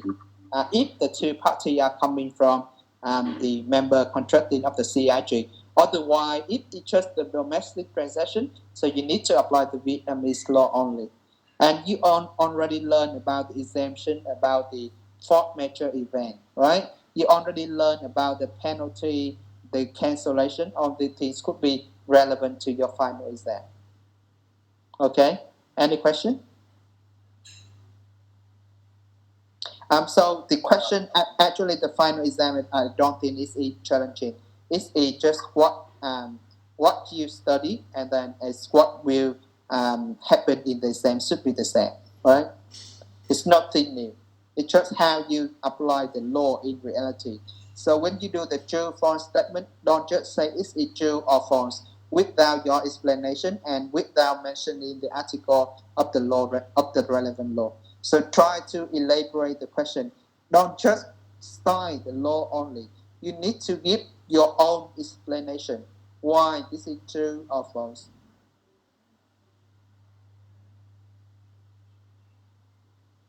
Okay, any questions so far? If we choose like the right true or false, but we wrong in the explanation, so do you? There is no point. No There's point. no point. Yeah, no point. Because the true or false is not important. The most important thing is how you explain the question, how you apply the law. Okay, so just try to think about your explanation, the way that you present. That's more important. It's not just about true or false. Okay, the statement would be true. It is true in all cases. But you can demonstrate one element would be false. This statement is false. Okay? There's a part of force majeure and penalty in what next, sir? It's just my suggestion, but it could be anything that we study, right? I cannot limit the knowledge or the section that we study, because actually we don't study much. It's just we can say we got 18 hours in total. So just try to grasp on the knowledge as much as you can, and because we can still bring the legal material, so I have to say that I cannot limit any knowledge or session in the final exam. It's just my example to give you a hint how we can do in the final exam. Okay.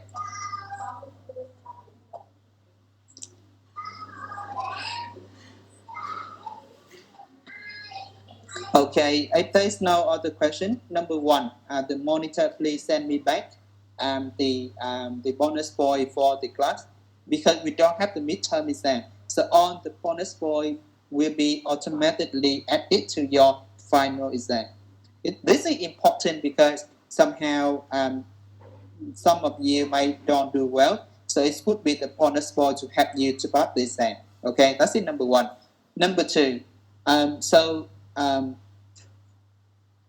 try to, if you still have any question, just let me know via the email or via the Zalo group. So I'm happy to help with all the questions regarding the course. Okay. So that's it, the final word. So good luck to everyone, and happy Vietnamese holiday, tech holiday. Okay, and hope that you can pass the exam with the flying color. Okay, so Bye for now. Yeah, thank you. Thank you. Happy that. Yep. Okay, Bye bye everyone. Yep.